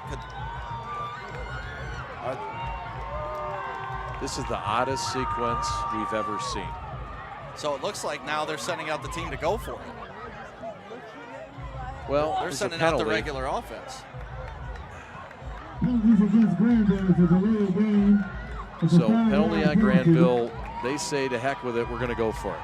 Enough of that kicking thing. I mean, it's 5 yards. I still would have kicked it. I would have tried. Right. Yeah. But here we go. Grandville doesn't like to kick it, and here we are. From the 15-yard line. Now, it's a 4th and 12. They got to get down to the 3. They could get a first down, but they have no timeouts remaining. So a team that doesn't pass, most assuredly is going to pass here. Yes, they are. Throw left side, Terry in the flat, caught and stopped on downs. The technicians with a tackle that might have saved the game, and it came from LaMarcus Army, the sophomore corner. Yeah, that was a good play. You got the guy you wanted on the edge in space, but you got to give all the credit in the world to LaMarcus Army for coming up and making that tackle. Another huge stand inside the red zone for Cass Tech. That is 3 times this game that they have been in the red zone and not been able to come away with not 1 point, 0 points. That's a big point. How about it? LaMarcus Army, the 10th grader, offers from Louisville, UMass, Kent State, and he found the dangerous Hedgeman coming out of the backfield. Yeah, you want to think maybe if that pass is in front of the running back and leads him, his momentum will take him into that first down. Little bit behind him, but my goodness, what a huge play by Cass Tech. And Cass Tech still has 2 seconds on the clock. I mean, crazier things have happened, and once you get the ball into C.J. Sadler's hands, you never know. The laterals are going to be coming. It's going to be a wild play here to end this game. And if something can happen, I could see this place erupting and people rushing the field. 1.2 thousand and more watching right now on the prep. Make sure you're liking and subscribing. So 2.2 seconds left, and you know, This is a play that you don't want to lose the game on. You would think this would be a conservative play, although the alignment suggests the opposite. Here we go. Tabron in the gun. Final play perhaps. The ball on his own 7, and he will take a knee. And we will head to overtime. He almost took a safety on that. He was a yard away from the end zone. Yowzers. Oh my goodness, what a mistake that would have been. But Tabron's a little too polished for that. So here we go. Extra football, Chad. Extra football indeed. Overtime coming up. Don't go anywhere. It's been all that and a bag of chips from Cass Tech. Thanks for hanging out in Motown tonight with us.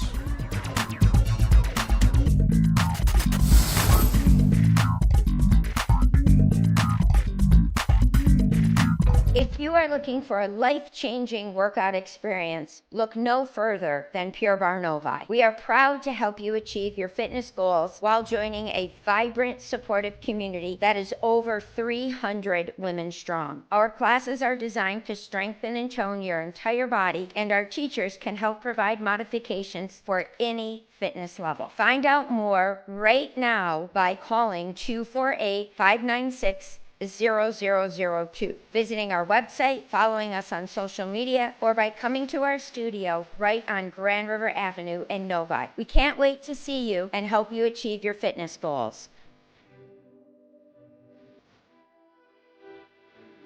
Follow the Prep on social media all season long. We're on 5 social medias, including this YouTube channel. If you would, please subscribe to this broadcast. 125 high school games a year, the most in the state of Michigan. We're proud to bring it to you. Also, if you'd like to be a sponsor on the broadcast, contact us at info@theprepsports.com. Lowering the shoulder.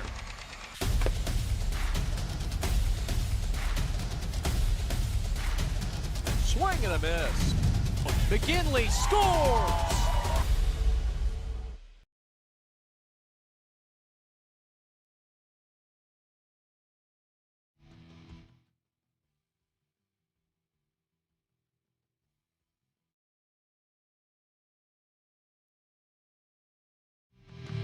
Tied at 28, let's go to OT. Here's the rules in OT.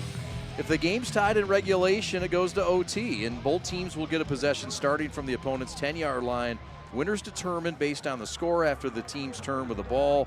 If the score is tied, the game continues with subsequent overtime periods, with teams alternating possessions and a choice for a new period.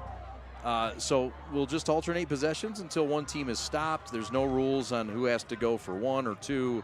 None of that is dictated, but it's about the teams alternating possessions, and the team to get the stop in the end will be victorious. And so 28 all stick, headed to OT. Who has momentum, if anybody, going into this final frame? I mean, I would say Cass Tech. They just had a huge goal line stop. They could have lost the game on a field goal. They're probably feeling new life coming into this overtime. And when has Grandville shown that they can stop Cass Tech when they're close to the end zone? Cass Tech has shown that they can stop Grandville when they're close to the end zone. So I would give the upper hand to Cass Tech. Now, we've also seen the 2-point conversion be a big part. We know we've got a gambling head coach on the other side. Do you expect, I mean, the 2-point conversion can be a big part of this game. Do I expect We're going to yes. see it, yeah. and it's not really a comfort spot for Cass to naturally go for 2. So we'll see how this all shakes out. A lot of fun to be had, but we've got an absolute banger, and we're glad you're with us on a Friday night. Handoff, Terry, right side, cuts it up, and he skirts forward for a gain of about 3 on first down. Well, Grandville's going to continue to do what Grandville does. They're going to go power right here. Couldn't get to the outside. Great job turning them back inside by number 3, who had the big tackle as well. LaMarcus Army has come up big a couple times in this game. Terry is looking for his 4th touchdown tonight. He's gone for over 170 yards in this game. His backfield mate, Hardiman's gone for 160. They're both back there now. This time it's Terry. Terry bottled up. Cass Tech with a green wall that's just been conforming before our very eyes in the late stages. They've been learning. We talked about that. It's tough to go up against a wing T, but once you've seen that power right 17 times, it's like, okay, I can start to pick up on some keys, and this is becoming a little bit easier as we go. The clock game is also nullified now, so Yeah. Cass doesn't have to worry about that, and sort of puts them in a bit more of a comfortable zone perhaps. 3rd and goal from the 5-yard line. Bootleg right side carry quarterback, and not much doing there. Maybe a gain of 1 or 2. Marcus Jennings jacked him from across the way. This is a big-time play by Watch NJ. Marcus Jennings come from the backside, chase him down, because that would probably get down to at least the 1-yard line, and he chucks him out of bounds about the 3. A huge track down by Marcus Jennings there. 4th down and goal from the 2. This is where Cass Tech has made their living all game long, getting big stops when they need them.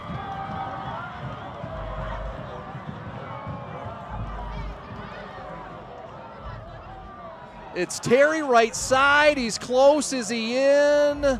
No signal yet. Is he in? No, he's not. Cass Tech gets the stop. Their 4th stop inside the 5 tonight. Forget inside the 5. That's their 2nd inside the 1. Wow. that is insane. 4 feet have cost 14 points off the board for Grandville. 4 feet, Chad. How about it? We'll get another look at the stop and the goal line stand again by this dynamic defense for Cass Tech. Yeah, here you get a look at it. They ran that power right 3 times in a row on that, or 3 times on that 4-play series. And Cass Tech just standing strong up the middle. I talked about their body language right before the end of the game, how they look like it's been run at them 70 times. But they're the championship valor. They stand up, they fight, and they win. Stand-up defense. How about it for the defensive coordinator, Cully Robinson, and this defense, and his D-line coach, Deshaun Jelly Franklin as well. Handoff left side. It's Lovett. And he's got himself a gain of 4 or 5 on the near sideline. He's been one of the lead characters tonight for CT on the ground. Yeah, they've had an incredible ground game, too. I mean, I know we've been talking about the 381 yards on the ground that Grandville put, but that came on 65 carries. Cass Tech is averaging over 10 yards a carry. 21 carries, 221 yards.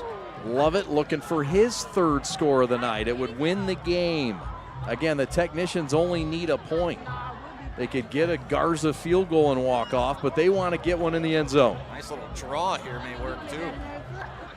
Taylor in the backfield gets the call on the counter and skirts forward to the 3-yard line before a touchdown-saving tackle by number 38,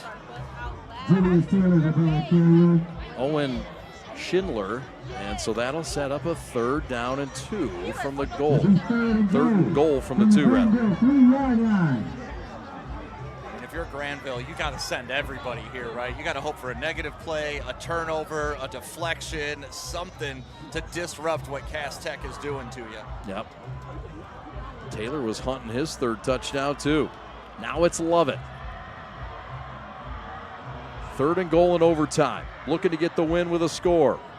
It's a fumble. The ball's loose, and Lovett pounces on it. Oh, my. Wow.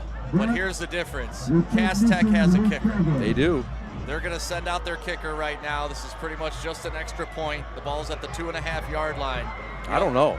I don't know if they're going to send out their kicker. I don't know. No indication yet. But he's certainly on the sideline, and Marvin Rushing's probably going to take a timeout here to think about it. I have a lot of respect for Coach Rushing. I'm going to be shocked if he goes for it, but it looks like his team may have talked him into it. And he's got a timeout, so this I may or may not unravel.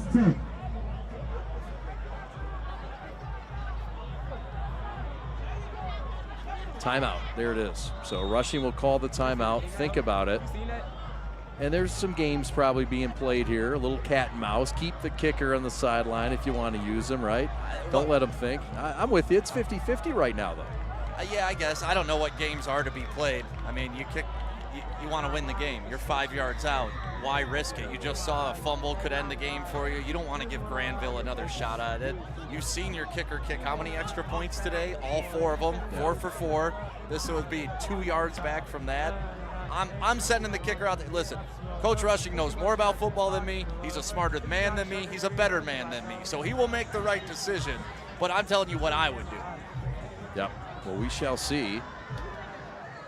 We got over 1,300 people watching right now. What do you say in the chat? Should he kick or should they go for it? Should they kick or should they go for it? Juju saying kick the ball, my guy. And it looks like they are sending out their kicker. They are. A chance to be the hero. He had the game-winning extra point last week against Toledo Central Catholic. It's Fabian Garza, the senior kicker, that waited his turn, waited for his time. And this is from the left hash, though, not straight on. And timeout Grandville. This is called the old ice job. But, man, if you're Grandville and you're thinking about your possession down there when you could have kicked a 25-yard field goal to win, and then you come back the other way and they're going to trot their kicker out there to get this to win, that's going to haunt them for a while, as not being able to convert inside the 5-yard line 3 times in this game. It was Coach Rushing that said special teams won us the state title last year and last week. He had a feeling this game would come down to special teams, and perhaps that's exactly what he's going to have tonight in overtime. Well, Joy Miller's saying kick, Seth is saying kick, Royce is saying kick. Pretty much the whole chat. A name is saying kick, Corey Smith, kick it. So there we go. He better kick, says 7 Mile, full life. 7 Mile has spoken. And we listen to 7 Mile. 7 Mile Shiawassee, shout out. He's not on 7 and Ryan, is he? No. All right. It's my old hood, though. 7 Shiawassee, where I was born. He's not upstairs. All right, so here we go. This is going to be a 21-yard field goal attempt out of the hold of John Overall. Garza a chance to be the hero and win it in OT. Kick is up, and the kick is good! The kick is good! Garza with a game winner! 31-28, the Technicians down on their luck, down 4 times in the game, relentless in back-to-back weeks, getting home game number 1. And my gosh, after that first half, touching the ball, and look at, they got the kicker up on their shoulders. They're going to carry him off the field. He is going to have fun tonight in Detroit.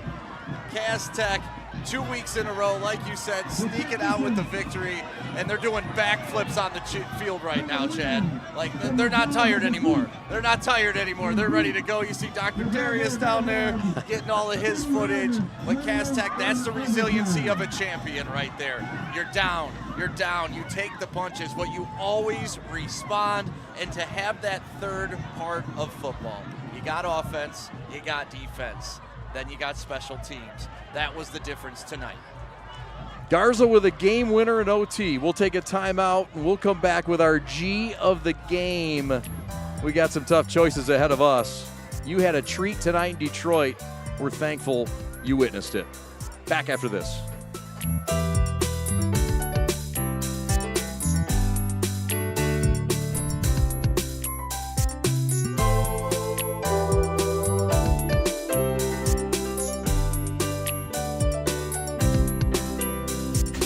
Store is set up. He's got the order, and he's off. It's a full court press. These brands are knocking it out of the park. This, my friends, is the speed we've come to expect from this team. Just look at the precision of that move, and it's out of here.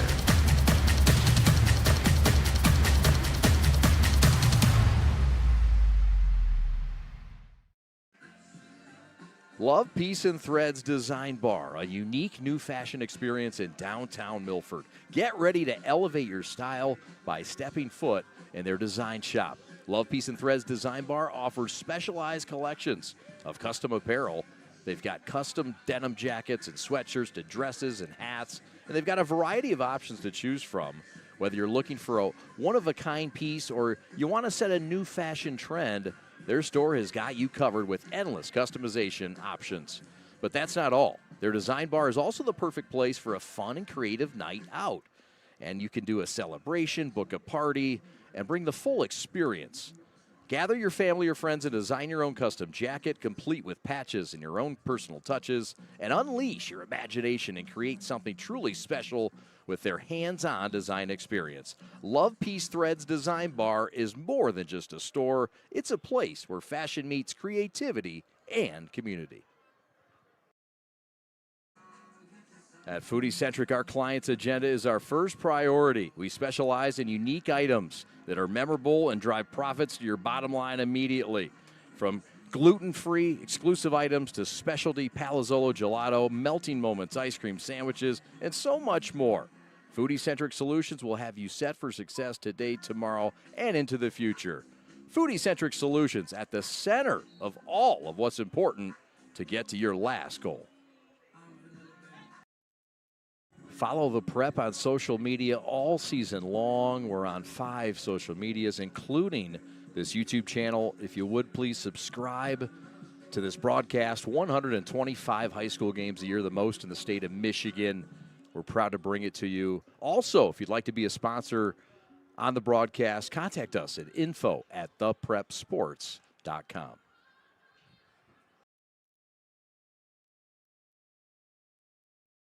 Hi, I'm Nick DePonio, and this is HVAC.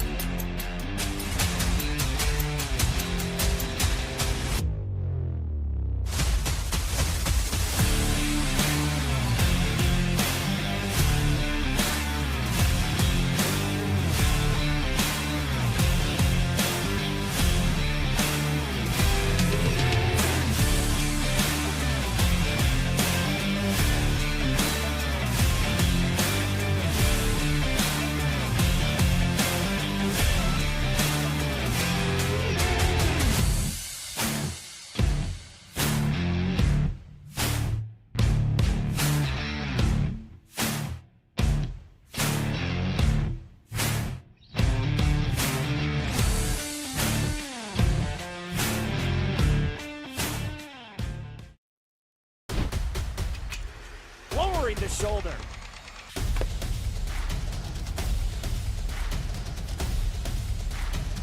Swing and a miss. McGinley scores!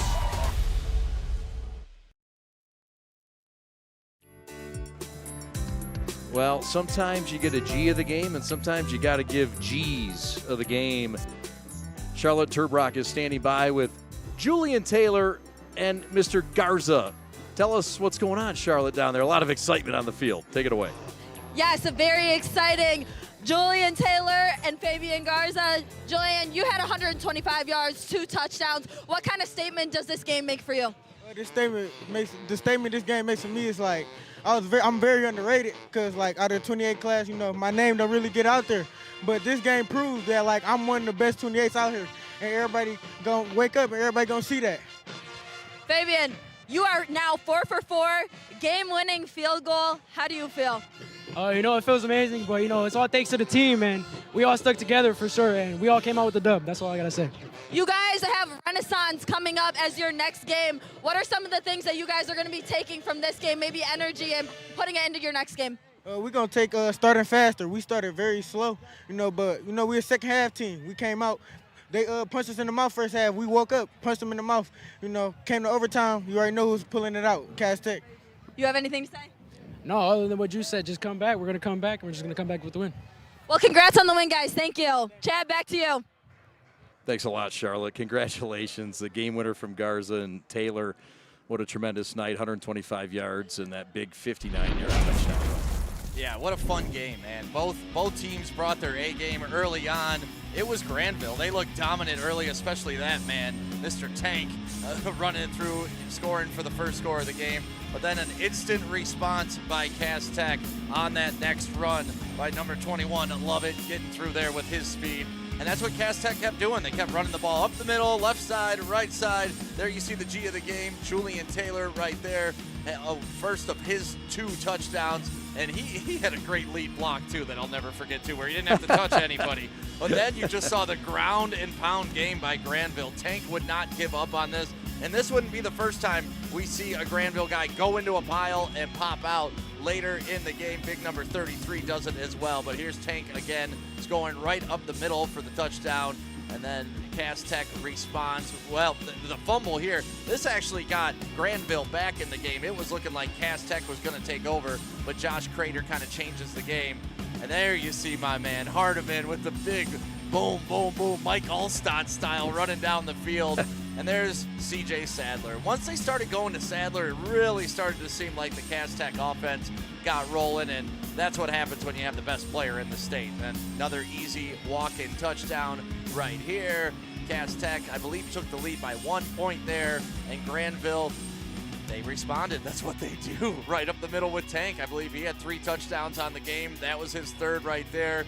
That big fella had a great night, but once again, big number 7.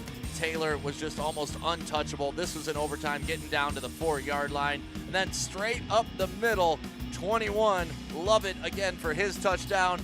Big 4th down play here. You thought Grandville, okay, now all they got to do is run out the clock. Couldn't do it. Couldn't get the 1st down on a big play. Big stop by LaMarcus Army coming in on that. Grandville in overtime falls short. 1 yard short of getting to the end zone. That leaves it to Cass Tech, and there's nothing else to do but kick the field goal, walk off into the night in Detroit, and have a great time. Tigers postgame going on, big parties downtown, TV lounge across the street, Motor City. I'm ready to go, Chad. That was a great football game. Oh, Fabian with a fantastic finish to a great night and some help along the way. And the numbers are gaudy all around. Taylor finishes with a $125, 2 touchdowns for Lovett. Jaden Terry, 35 carries, 175 yards. Hardiman, 160 yards on just 17 carries. All the stars you mentioned it, both teams kind of did what they did and did it well. Yep. And that made it a fun game. And time of possession was a storyline for most of it. Cass evened it out a little bit in the second half, which made some of the difference. Hey, listen, if Grandville had a kicker, we don't know what this game would have looked like. Cass Tech did. They walk off with a victory. Time to say goodnight from Detroit. Special thanks to all the great folks to make this broadcast possible. Captained by our captain, Alex Westfall, your executive producer. Fish! Charlotte Turbrock on the field doing great work with her sideline report. My partner, Sam Stick Day. My name is Chad Bush, saying so long until next week when we will have the state champion, Orchard Lake St. Mary's in Division II, taking on De La Salle, and we'll have Northville on the road at Howell. Double dip action again. Thanks again so much for watching tonight. The Preps coverage of Gridiron Game Day Week 2. It was a dandy 31-28. The Green Guys win it.